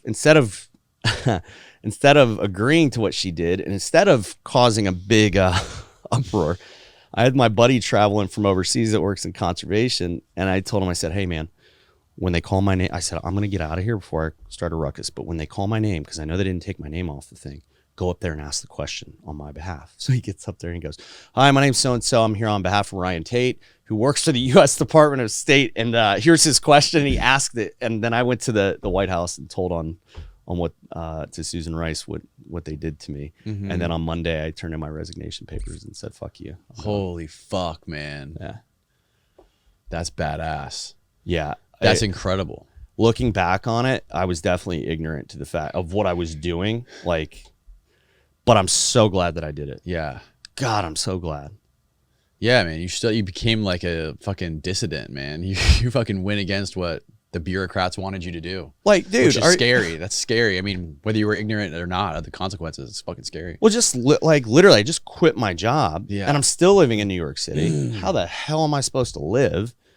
And it bothers me. It's still to this day, it bothers me. Like, you are evil.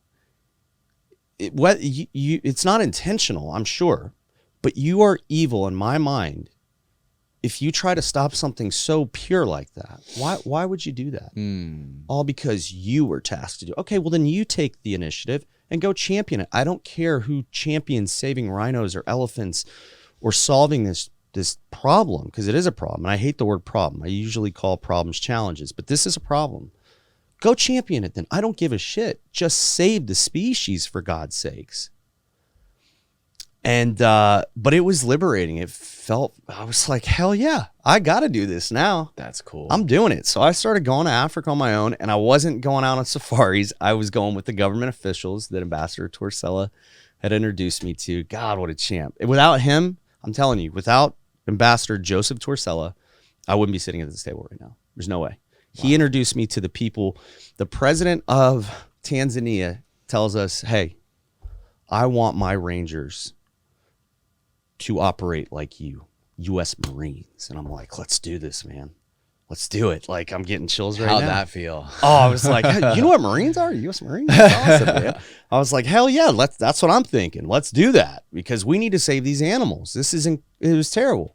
And I didn't really understand how complex it was. Like, you think, yeah, let's just go over there and kick some ass. We'll go Jason Bourne in the bush, and do some boogeyman stuff. But it's way bigger than that. You can't just go over there and, you know, first of all, I had no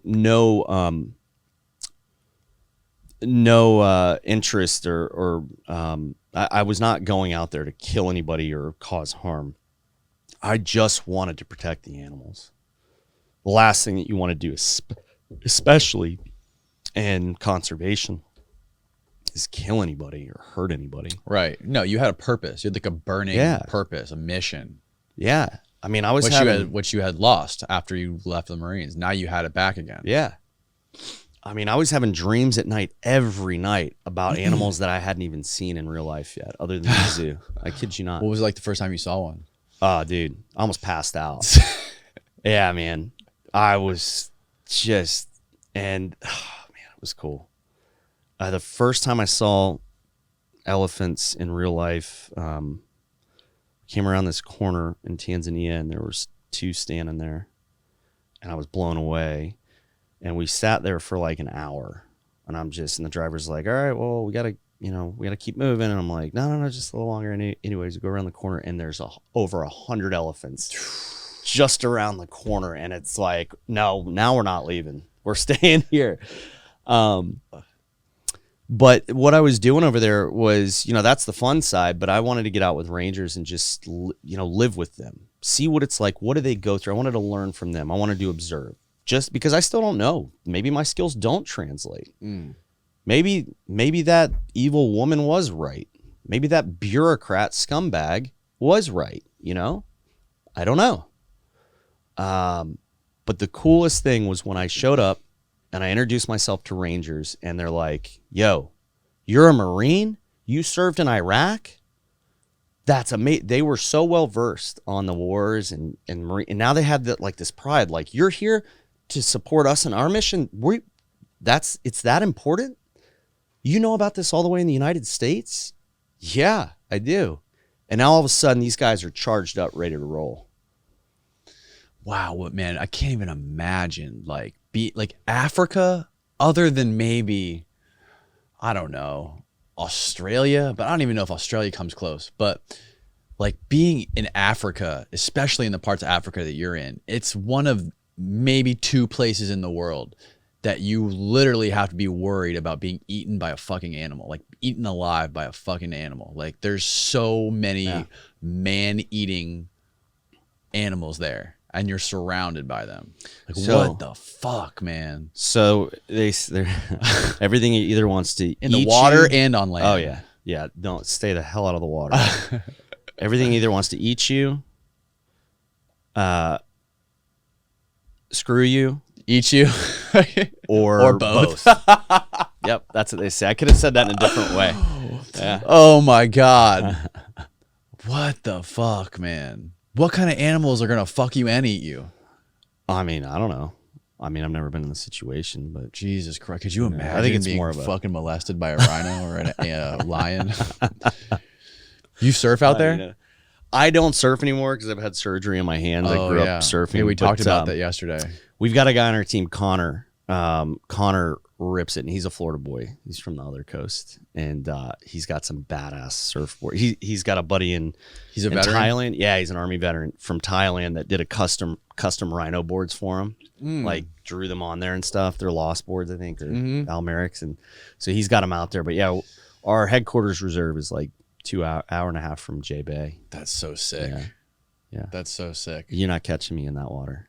We'll be in the helicopters going to the reserve, and you'll see a massive great white shark just sitting there, and the tail is just right off the shore. How often are there great white attack? They're not often, right? I mean, I think it was last October when I was there when one happened. I wasn't at J Bay. I was at our reserve. But yeah, some guy got chomped, and then they closed the beach, and it's like it's not really going to do anything because they're always there. Yeah, they're always there. Yeah. The fucked up thing about the white sharks is that when they bite you, you're gonna bleed out. That's The bites are so devastating. There's actually more shark bites, I think, in New Smyrna Beach, Florida, than anywhere on Earth. Yeah, my wife was just surfing there, and because her mother lives there, and I'm like, please stay out of the water, sweetie. She always tells me, don't do anything stupid in Africa. And I'm like, you were literally in the water the same day that somebody got bit. Why do you need to surf there of all places? No, we please there go all to the time. Daytona. Like, no, they're in Daytona too. They're on both sides. They are, but the more bites happen up there by the inlet. Yeah. And I grew up surfing there. Yeah, they're everywhere, man. We'll be fucking surfing, and there'll be just little black tips hydroplaning right across, right in front of us, everywhere, man. They're just eating bait, and the only time they'll grab you by accident sometimes, and people will go to the hospital, but they're just getting a few stitches. Luckily, they're not like life-altering wounds like you get in South Africa. I had a guy here a couple of months ago who is from South Africa, I think Durban, and he does these crazy fucking ice swims. Like he swims from land to one of the islands out there off of the southern tip, off of the Cape. Oh yeah. The Cape Hope over there. Yeah. So he'll swim, but he'll have two boats, one boat on each side of him, and he'll swim like in a Speedo all the way to the island and back. Dude's a psycho. Why? Because he thinks it's like, he's pushing himself, farther than he can go, like pushing the human body and seeing how far he can push himself and where that takes him. I'm sure you're getting into some interesting stuff if you're friends with that guy. Yeah, man. They did it. He also did a crazy thing where they went to Russia. They went to like Siberia. They did a crazy fucking ice swim in the middle of Siberia in a frozen lake. It's like everyday life for people from Siberia. Yeah, they're just fucking Let's go wasted. for a swim. They just drink vodka and swim in ice water. Yeah, it'd be fun.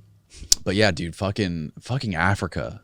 I can't think of any other place where there's more man-eating creatures. No, there's not. It's the only place. What a fucking life. Yeah. Africa is the last real continent between the Amazon and Africa. Oh yeah, the Amazon too. Yeah, I didn't think about that. That's the lungs of the world when that's dissipating as well. So when you first went to Africa, the first couple times you went or whatever, you started working with the government right away? I did, yeah. And how did they sort of help you set up camp there? Well, it was the nice thing was that I had government protection, but then what I realized was I got bit by corruption quite a few times. But not quite a few times, but one big time.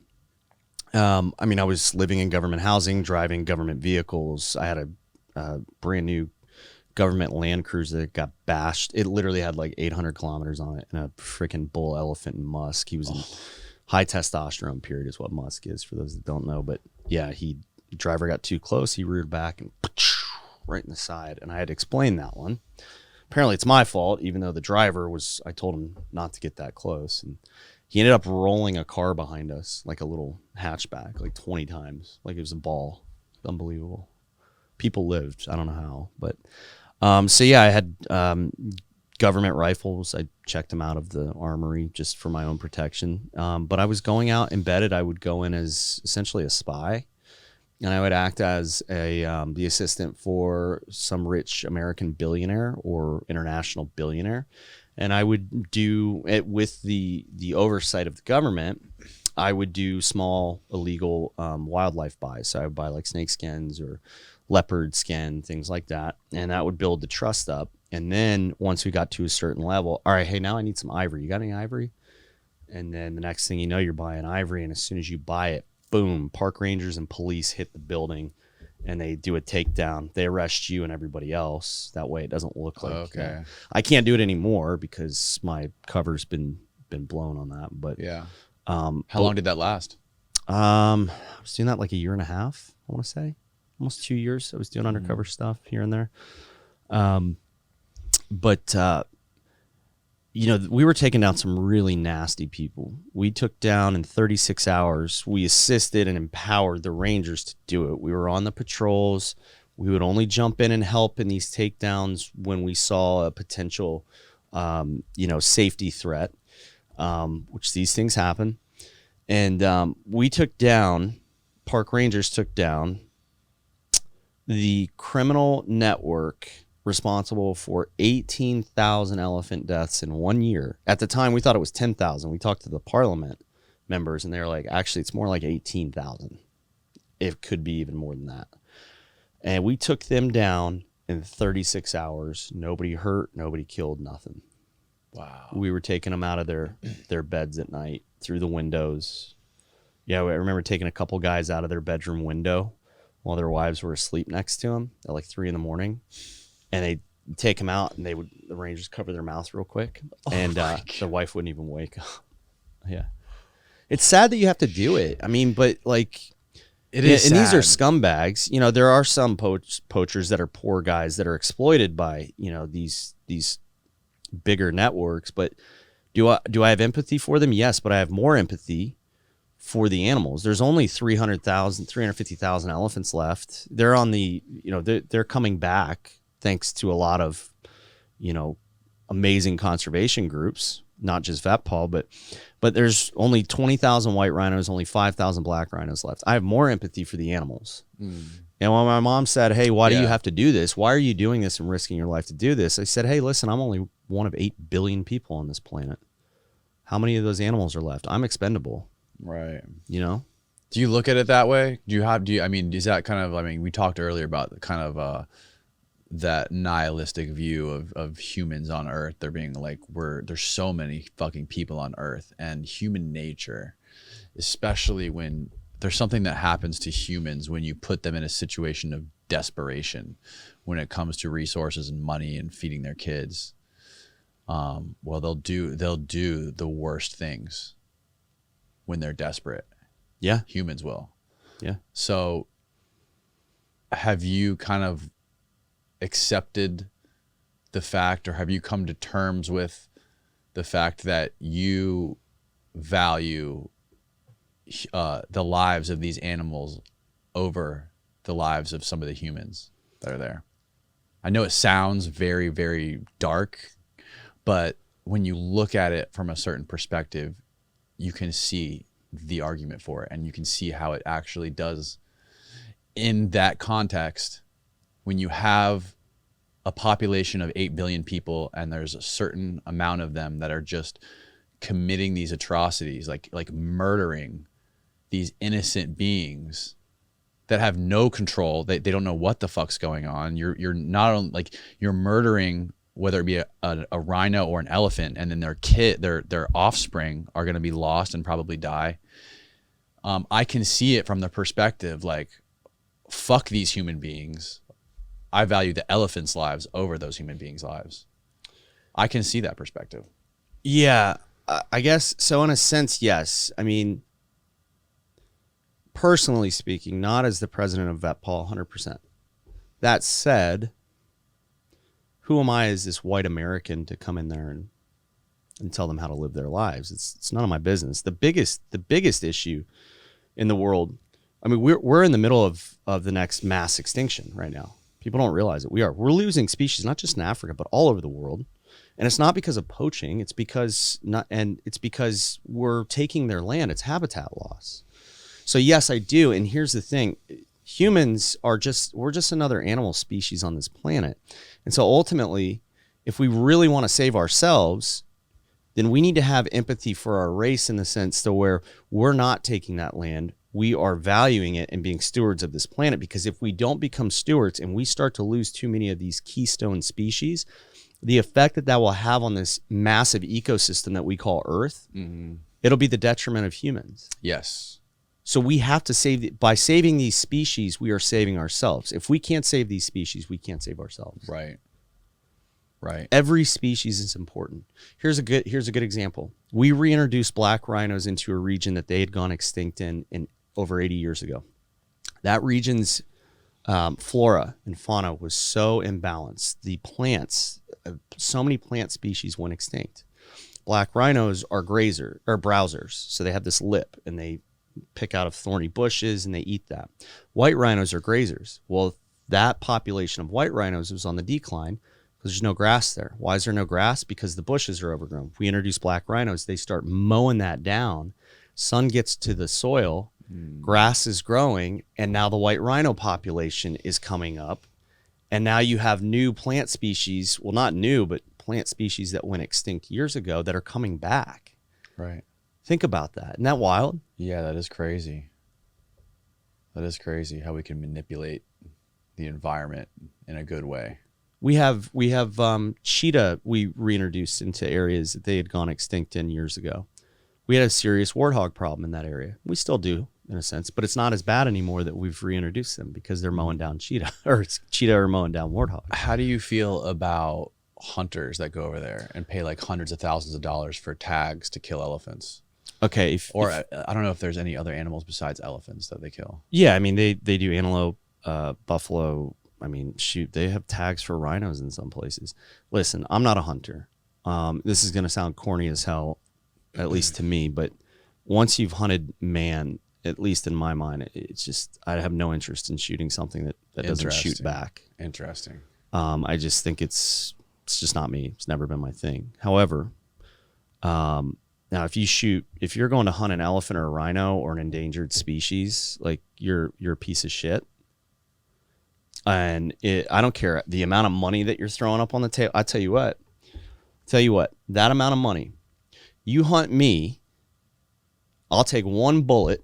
You can have as many as you want. Hunt me. If you win, you keep your money and you can go shoot the rhino or the elephant. If I win and I get you, that money goes to conservation. Those animals live. That's what I would say to any douchebag that wants to go out and shoot an elephant or rhino. What is it about those people? I don't get it. Now, listen, this is a controversial topic, but hunters with antelope species, it's the same thing. Like every reserve in South Africa, every healthy ecosystem has hunting to a certain level. Even if they say they don't have hunting, they're part of a greater ecosystem. So they get away with saying, no hunting in this reserve. You're part of greater Kruger. Kruger manages the hunting. So you just don't do that. It's a lie.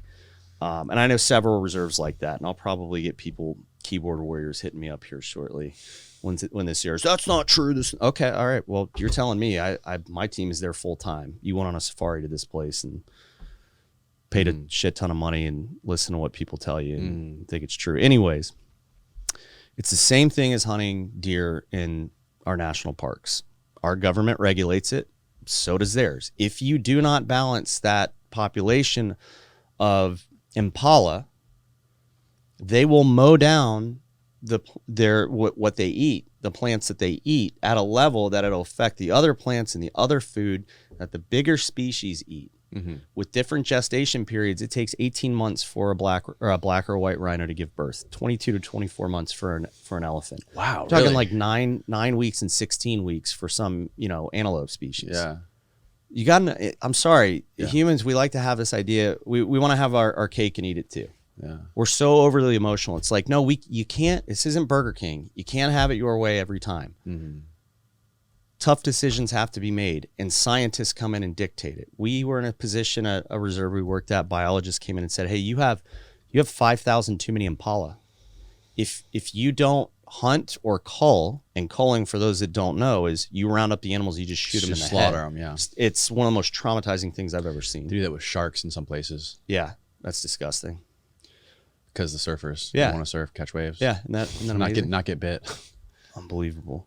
But like, okay, well, so you don't want hunters to come in and do this. So then if they don't come in and take, some of these animals, harvest these animals, then guess who's got to do it? I got to do it. I don't want to do it. So, all right, then you come over here and you do it. You know everything. Yeah. Listen, I don't like it either. I don't like it.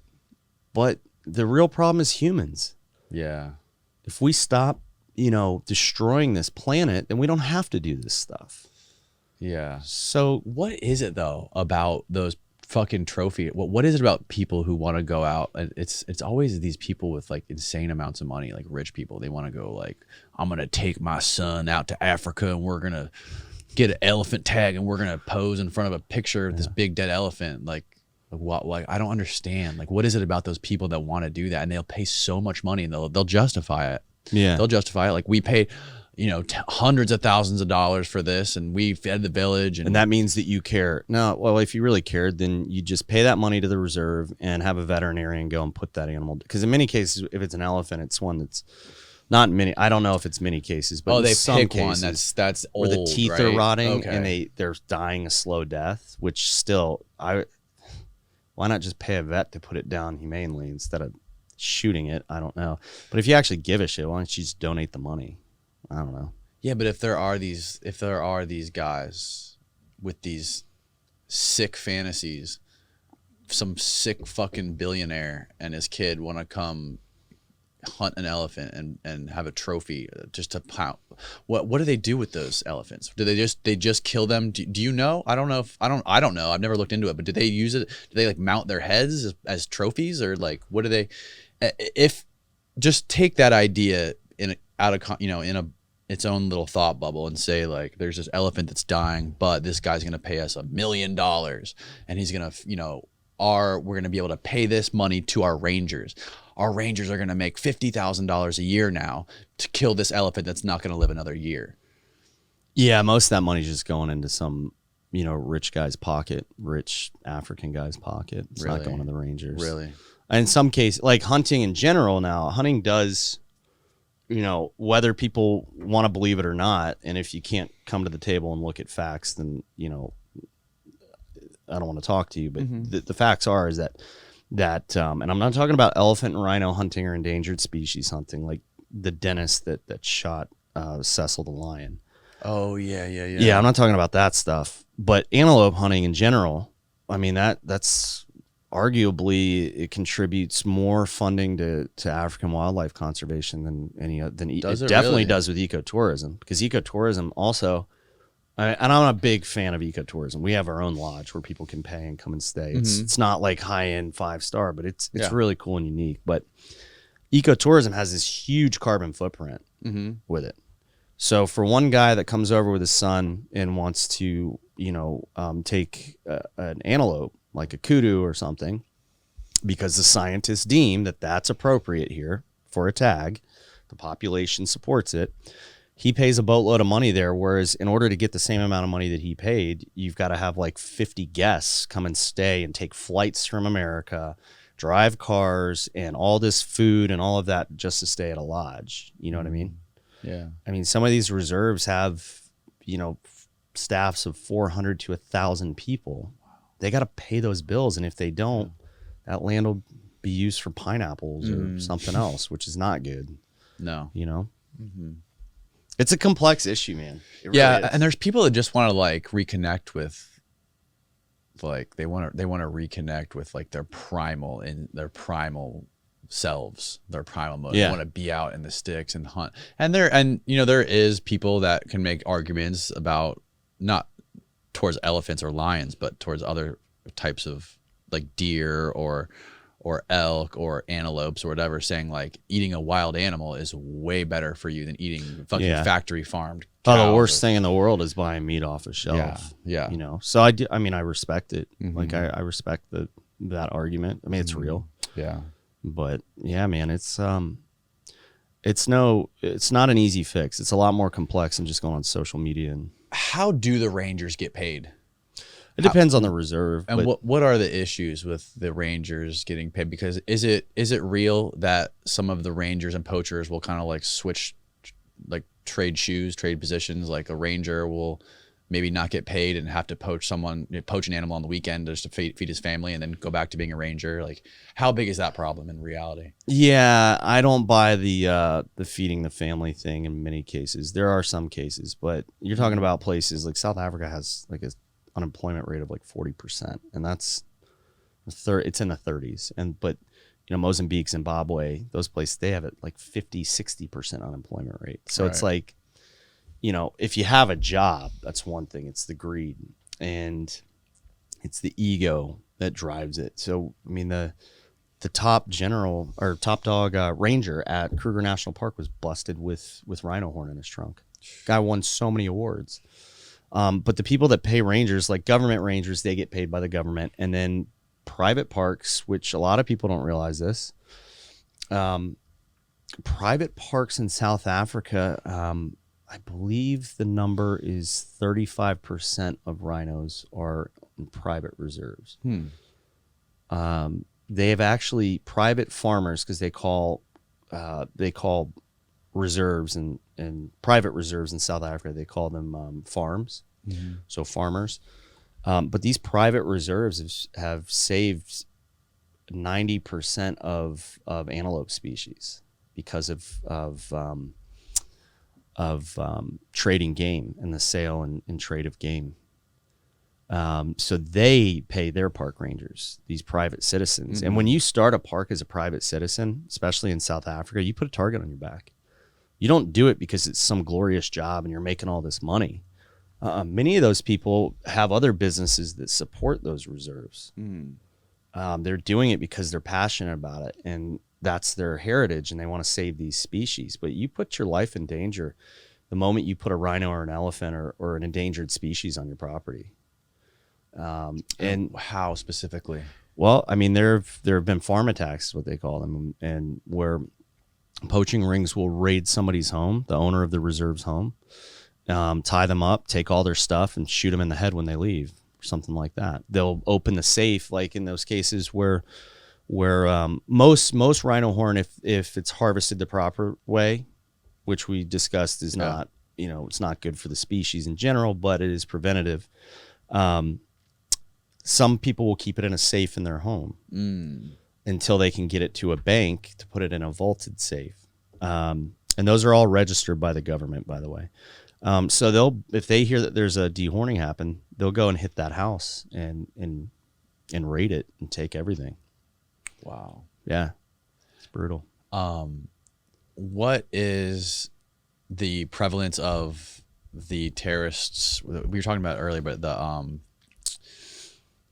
Boko Haram in I think it's northern Africa? How widespread are they, and what is their relationship to poaching? I know you said that poaching funds them. Yeah, so Boko Haram, especially Al-Shabaab. Well, I won't say especially, because is Al-Shabaab another terrorist group? Yeah, okay. They both are ISIS affiliates. Okay. They were around before ISIS officially started, but they pledge allegiance to ISIS. Right. They like teamed up with them. Yeah, exactly. They are huge bullies. They will go in and mow down villages overnight. You want to see, I mean, they rape, pillage, murder. I mean, light whole villages on fire just for the fuck of it. It is so screwed up. It is pure evil. Yes. We were talking about yesterday. They'll kill anybody. It doesn't matter your religion. They will wreck your world. Al-Shabaab, when I was in, I had just come back from Kenya. I was in Tanzania when this happened. They did the mall shooting in Nairobi, where they terrorized the mall until some badass British SAS dude went in with his own kit and rifle and just started mowing them down. They were castrating men in the middle of the mall. You can see it on security footage. Castrating men, just terrorizing people. So look at that. These terrorists are poaching these incredible species, elephants, rhinos, the animals that we had on baby blankets growing up, poaching them to extinction so they can make money to then go and terrorize humans and push an extreme evil agenda. It's wild. Yeah, that is the worst kind of person. That's the worst kind of thing that could happen in any race or culture. I have personally tracked them for weeks. These little cells, followed them or tried to catch them. You know, you're putting the puzzle together. Yeah. We're getting evidence that they either went this way or this way to this city or that city, and you're trying to get their next move to cut them off. I've personally done that with some of my veterans.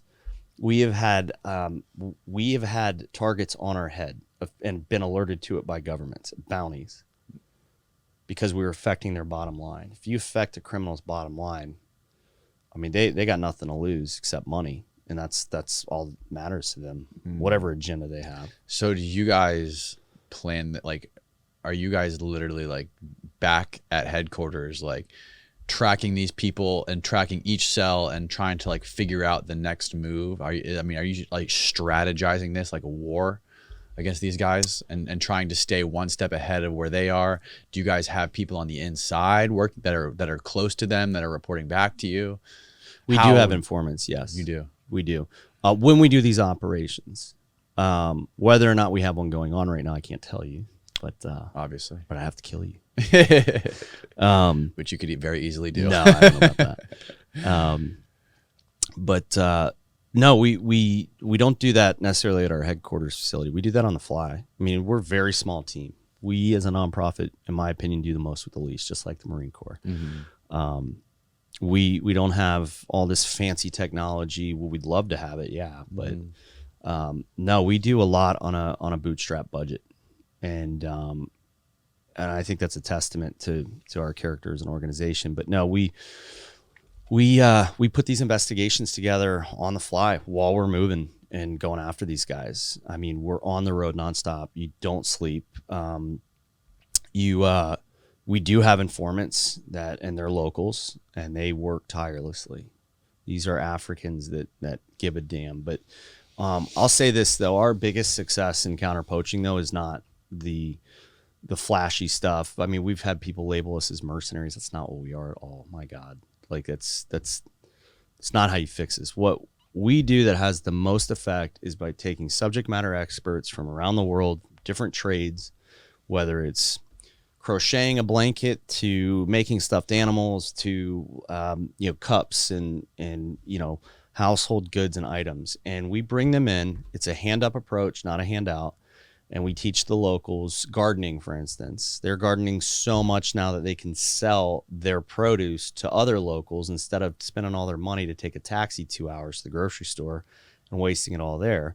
They're growing their own food, feeding their own family, and selling their goods locally and making money. It's a One Health approach.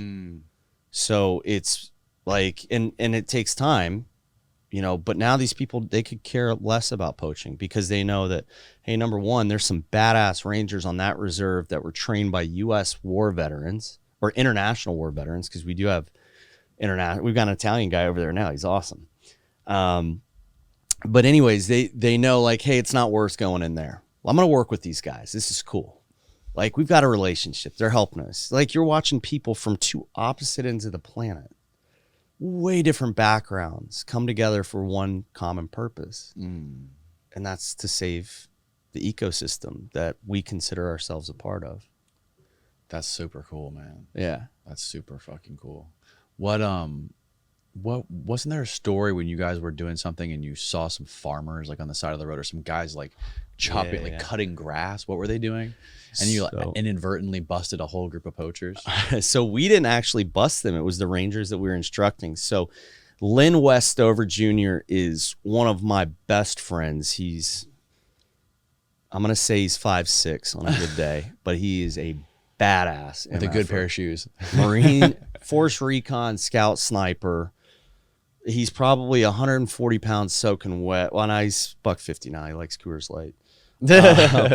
Tatted up everywhere, and the nicest guy, but he's brilliant. You should have him on your show because he's like, what he teaches is incredible. So it's human terrain mapping and behavior pattern recognition. Okay. We're the only ones in Africa that teach it, and he was our director of operations, but his company's doing well now that COVID is over in these lockdowns. So he's back to his company, SLC Squared, which is 6-layer concepts and consulting. And they teach you how to think like a criminal and pick up different behavior patterns. So they're teaching it to police departments all over this country, and it's a good thing. It teaches you how to work smarter, not harder, and how to mitigate risk and mitigate a potential for escalation of force without, before it happens. Right. So it's like, hey, you're coming to me, let's say you're a police officer, or let's say you're a park ranger, and I'm a local. Well, I know that you just got trained by these VETPAW guys, these veterans, these war veterans. Now I'm really worried about you. Like, I'm nervous. You're talking to me. If I get pulled over out here, I don't care what anybody says. I'm nervous too. It's not just, everybody gets nervous and you get pulled over by a cop. It's an authoritative figure. So Danny, park ranger, comes up to me and you're talking to me. I don't have anything to hide, but I'm nervous. Like, I'm just like, wow, shit, man. oh, last time a ranger talked to me, he beat my ass or something for no reason. Which that's a whole other topic. We've seen that happen, and we have extinguished that type of behavior. Just beating the shit out of them. Oh, park rangers, yeah, because poachers kill their families and things like that. Long story short, I decide, you know what? I'm in fight or flight mode. I'm flying. I'm going, and I take off running. Because this guy's being aggressive towards me. Does that mean that Danny, the park ranger, should turn and shoot me in the back? No, God, no. But I'm able to talk to him beforehand and figure out, hey, let me see if this guy does have something to hide based on his behavior patterns. Is he rubbing the back of his neck? That means his histamines are up. Different things that he's doing. If his histamines are up, he's definitely hiding something. Is he nervous because he's hiding something or because I'm an authoritative figure? And then let's calm that down. Let's bring it down. Let's find common interest, and let's establish who you are and what you're really doing. So the first time that Lynn was the lead instructor here, was teaching this on the very first day of a 5-day course. And we sent the park rangers to the local lodge to grab lunch after the first portion, the morning portion. On the way there, based on what they learned in the course, they saw these guys cutting grass on the side of the road, which is not abnormal. They got to feed their cattle. There were 3 guys, I think it was 3. And what ended up happening is they were picking up cues. The park rangers picking up their behavior cues. They turned the vehicle around, came back, started interviewing the guys, kept them there. All of a sudden, there's 5 more guys on the other side of the fence. They had just stashed their machetes and firearms. They were getting ready to go poach rhinos. No shit. And the park rangers came back so excited. We did what you said. We did what you taught us, and it worked. It worked. They didn't have to chase them in the bush or anything. Right. These guys just straight up admitted it, bro. Didn't have to shoot them. Didn't have to beat them up. Nope. They didn't get, the park rangers didn't get beat up or shot. Yeah. It was a win-win. Yeah, it's interesting how much more you can accomplish when you can understand the way that the other person is thinking, or the way they anticipate what the opponent or or whoever it is, the adversary, anticipate what they're going to do next, anticipate their way of thinking, everything else. I mean, even with I know it's a big part of war is being able to integrate with the community and the locals, and being able to have open communication with people, understand how they think, understand their culture, their way of life, instead of just like being in your own bubble and, us versus them, no communication, because then you don't really understand anything. And communication is got to be the most important part of resolving any conflict, especially conflicts that are fucking as broad as that. These people are the ones that suffer at the end of the day. Yeah. It's not the soldier, no matter which side that you're on. It's the people that suffer the most. Does everybody there speak English, or what's the main language in those countries? It depends. I mean, South Africa has 11 national languages, recognized languages. That's just the ones that are official. Most people do, or there's a member of the tribe that speaks English. A lot of my guys speak the language. I do not retain language very well. What is the second most prevalent language? What is the most prevalent language there? I would say English, Afrikaans. English, Afrikaans. Okay. Yeah. Yeah. Zulu. Yeah, you've got all kinds of languages. Yeah, it depends on the tribe and the area. Yeah. I always wonder how much language barriers have to do with shit like that. You know what I mean? Yeah. I mean, it's one thing when you're with a person face to face, even if they don't speak the same language, you understand them. You understand their intent. But when it comes to people on another continent, making calls about things on a complete, making calls to people that are commander troops on another continent that they're in control of, there's not only the barrier of space and time and everything else, but there's the language barrier too. And then you're adding a whole nother element. You don't really fucking know what these people are thinking or what their intent is. Maybe by and large what their objectives are, what the military objectives are, but the people you don't understand the people until you're really, really there with your feet on the ground, Yep. And I wonder how much of that language barrier has to do with conflict, not just in Africa, but everywhere. It's an interesting idea. Even if you think about Russia and Ukraine, You know what I mean? Like, we don't understand Russian. We don't know how to speak Russian or Ukrainian. Like, I wonder what these people, what they're really believe, or what they're really being told, because all I know is what fucking is translation to me in English on fucking the internet. You know what I mean? Yeah. Yep. So I always think about like the difference between that compared to being on the ground, actually talking to these people, because no matter what you're told anywhere, if you're told something by, whether you see it on TV or hear it on a podcast, in my experience, actually being there first person, talking to people who live there, it's always different. It's always different being there in person. Yeah.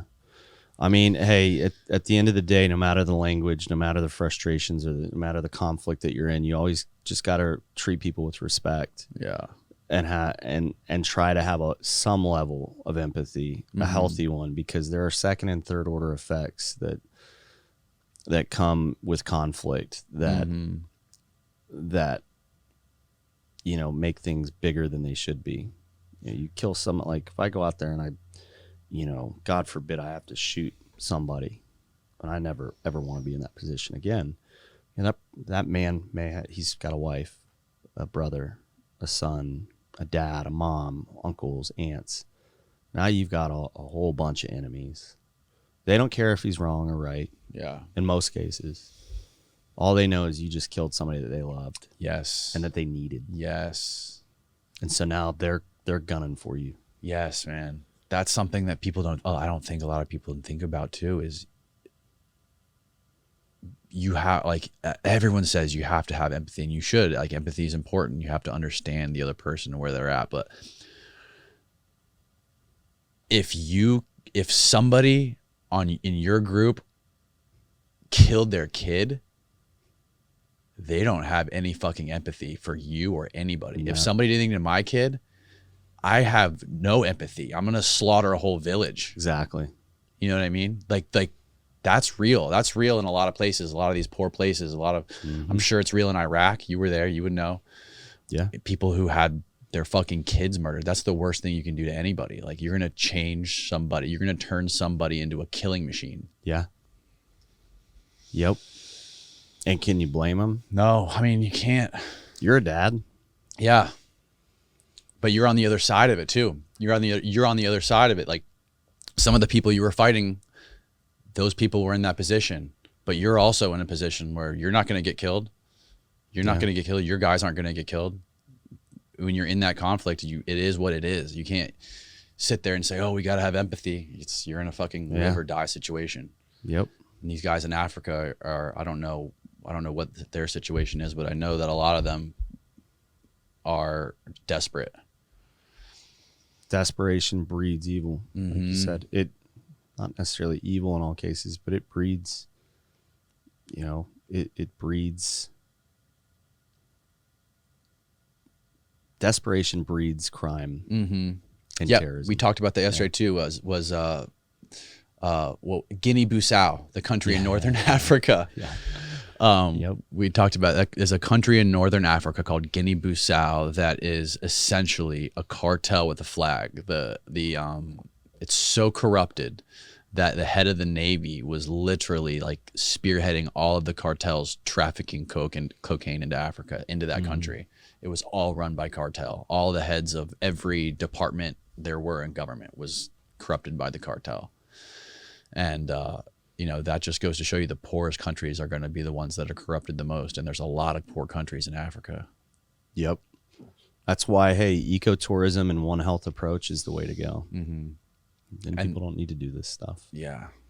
How much of like the China influence do you see personally? Because like, I watched a documentary the other day that showed like how China's invested millions of dollars in every single country except for like one. They're building roads, they're building bridges, they're ports, ports, embassies. They're fucking dumping so much money into Africa. How much of that like do you see when you're there?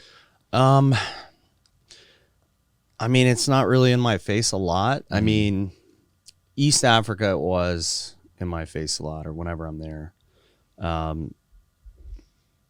They're driving poaching, hands down. And that's not racist to say that, hey, China is the reason that elephants are are going extinct, and it is They're the buyers. Well, they're a lot of the 90% of the the world's ivory. kingpins. 90% of the world's ivory is consumed by Chinese Mm-hmm. citizens. But now, if you say that too much in public, you're all of a sudden a racist. for Really? just Stating facts. Who I said don't know. that? Somebody called us. That is so So- fucking yeah, dumb. and then like when the COVID thing happened, that just bringing up the idea that it could have been because of a wet market and the trading. Oh, now we're finding out that there is a high there. It could be. Who knows? There are diseases that come from these places. I'm not saying that that's where it came from, but you bring up that idea in conversation, and now you're a what do you call it? Xenophobe. Yeah. It's like, okay, so anyways, I'm here to save animals. I could give two shits about your feelings. Right. It's all about intent. I don't intend to offend anybody, but it's the fact. It's ancient Chinese medicinal medicine says that rhino horn can cure cancer and erectile dysfunction and all kinds of stuff. Yeah. Like, that is it. And if you can't accept that, then you need to do some soul searching, because it's this tiptoeing around people's feelings that is destroying our planet right now. But I'll say that, yeah, China is a big reason, probably arguably the biggest reason that these animals are going extinct, because they're exploiting desperation with these desperate communities. Like, I get it, have empathy for, the xenophobia thing, and that's wrong in, when people intend it to be that way, but why can't you have more empathy for the people on the ground in Africa whose heritage and future are being destroyed by these bullshit, proven to be bullshit philosophies? What is being done to curb the Demand? the kingpins that are buying that are fueling this, that are purchasing all this, all these rhino horns and all these elephant tusks? Yeah, and there's an amazing organization called Wild Aid, and there's this the CEO of Wild Aid. I'm not sure if he's still the CEO. I think he is. He said this years ago, and I totally agree with it. He's like, you can't just anti-poach your way out of this problem. He's 100% right. Yeah, you have can't. to hit the root of it. I mean, we're just trying to slow the bleeding. We're striving to stop the bleeding. Will we stop it? The only thing that's going to stop it is changing the culture and educating people. And Wild Aid does that. So there are amazing NGOs that are trying to influence policies in these countries. The problem is the enforcement. So like China will come to the table and say, yeah, you can no longer do this or that. And they'll temporarily suspend the trade of ivory or rhino horn, whatever it may be. And everybody gets super gung-ho about it at first. But the guys that have been doing, conservation work for many years longer than I have, you can tell they don't get super excited, because they're like, yeah, we'll see if they enforce it, see how long this lasts. The way to do it is you got to educate people. You've got to educate the younger cultures and generations coming up. You can't change a culture overnight. You definitely can't change a culture in Asia as a white American man. I can't do that. Yeah. That's going to make them want to go and poach. Yeah. But no, there are some amazing NGOs like Wild Aid that I mentioned that are out there doing that stuff. But while they're doing that, we focus on our slice, and that's, hey, we're going to be that muscle that comes in, works with the community, and we're going to risk our lives, put our lives on the line. I'll tell you right now, and I say this with full confidence, that not every single veteran that I've ever deployed to Africa and that we have on the ground now would give their life for not just an elephant or a rhino, but any animal if they had to do that. Just like they sacrificed or were willing to make the ultimate sacrifice for their brothers and sisters in war, they are now doing that for these animals. At the beginning of COVID, I said to each one of them, hey guys, Lynn Westover, our former director of operations, and I, we're prepared to come over there and hold it down. If you guys need to come home and support your families, we totally understand. I just, please give me an answer by Friday. I think it's on a Wednesday. And right there on the call, every single one of them said, absolutely not. I'm not going home. Wow. These animals are my livelihood. They are my everything. They are my purpose. And I could not live. We cannot live with ourselves if knowing that we went home to be with family and one of these animals dies. That's power, man. Yeah, definitely. That's purpose. That's pure. You can't argue with that. Yeah, man. How cool is it that, I mean, it's very rare when people are able to find something in life that, like, it it hits every parallel, every value. It lines up with all of your values. And not only does it like repair trauma and like patch holes in you as a human, but it also helps other people too. Not only that, but you get to do cool fucking shit like save animals, go to Africa and like travel and do all that kind of stuff. But you were able to, when you're able to repair a part of your life that was suffering and be able to do something badass and help other people, you literally like lined up all these things that you can do simultaneously that also helps other people. Like you have one mission that's now your job that is fucking doing so much cool shit and you love it. That's so rare for people to be able to find, especially somebody who's had to deal with what you had to deal with coming back from war. Like the most 22 people a day, you said, are killing themselves, and you've been able to literally turn your fucking life around and change other people's lives. Like just for a normal person who didn't have to deal with the anxiety and the depression of dealing with trauma and war, most people can't figure that out anyways. It's rare that people can figure out something like that, but you were able to do it, and that's fucking cool. It's rare that people are able to do that. Listen, man, I don't make the money that I used to. You know, my wife and I do well because we live within our means, and we just appreciate it every day that we have on this planet, this beautiful gift of life that we have. We don't take anything for granted. And, you know, there are people that have a lot more than we do, but I guarantee you we are among the happiest people on the planet. And it's stressful what I do. I don't have the fun job on the ground anymore, but you know what? It is an absolute honor, and it is such a blessing that God's given me this ability to help not just animals, but veterans as well. If I could deploy every single good veteran, and I'm not talking about guys that just were on SEAL Team 2000 or, you know, Ricky Recon. I'm talking about guys that need this and want to do this for the right reasons, men and women. If I could deploy every single one of them, I would, because they deserve it. And it's my mission now. I mean, there have been times where I sat there and I'm like, this is so hard. Yeah. This is so hard.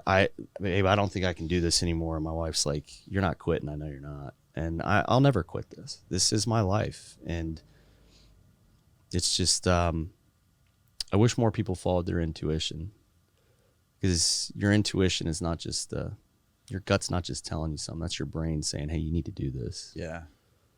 And if they did that, you'd see a lot more happiness on this planet. That doesn't mean do something stupid like, oh, my intuition's telling me that I need to go start a new Kool-Aid brand or something. You know what I mean? But yeah. But hey, do it with the right reasons and just keep going. It's rare, man. It's very inspiring. Tell people where they can find out about VETPAW and like find your videos, your website, how they can support you. Sure. How can people donate to it, or how are you guys funded?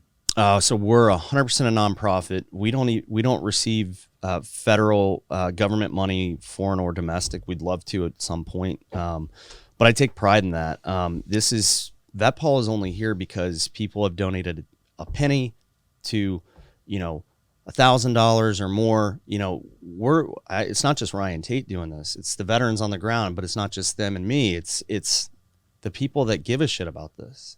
So you can go to vetpaw.org, VETPAW.org. We have a donate page. You can donate stock. You can donate gear and equipment. We need uniforms for Rangers, any camo uniforms, good condition, obviously. We need new boots for Rangers. We need rifle scopes, night vision, thermal. We need vehicles, trucks so badly right now. I need to get 6 new vehicles. They cost like... Yeah, what kind of trucks do you guys use again? Well, we've been using 4Runners or 4Tuners, and we just Americanized them and threw good tires and suspension on them. But they're soccer mom trucks, so those chassis aren't reinforced and they break in time. We need Land Cruisers. In order to get the proper Land Cruiser we need, it's $80,000. What my guys can do with that Land Cruiser is incredible. Incredible. We can protect so many more animals and land. We need vehicles. You can follow us on VETPAW, at VETPAW on Twitter. Facebook is just VETPAW. And then Instagram is at VETPAW. We got some cool videos there. Trying to get our YouTube up and going here soon. So you guys have a YouTube channel? We do, but it's not where it needs to be. We're an international organization. 24/7, and we've got such a small team, so it'll take time, but we'll get there. Cool, man. So Well, you got to thanks come to for- Africa. Yes, me and Julian are going to come to Africa if I can talk my wife into letting me go. And you can pay to come out and stay in our small farmhouse lodge too. It's really cheap, Okay. and 100% of the profits go towards our operations. So you spend time with the veterans, very exclusive. You don't run into tourists or anything like that, and you're incredibly safe. Safer than we are sitting right here. Yeah, that's one of the biggest things I always think about Africa. Like, A, am I going to get eaten? B, do I have to like have an armed security? Nothing is going to mate with you, I promise. Unless your wife comes, that's different. That's You guys do your own reassuring. thing. And you don't have to pay anything. You've done enough for us. Thank you for this privilege and opportunity, man. It means the world. So Absolutely, man. you're an angel to us, brother. Thank you, Ryan. I greatly appreciate you and everything you're doing. Super grateful.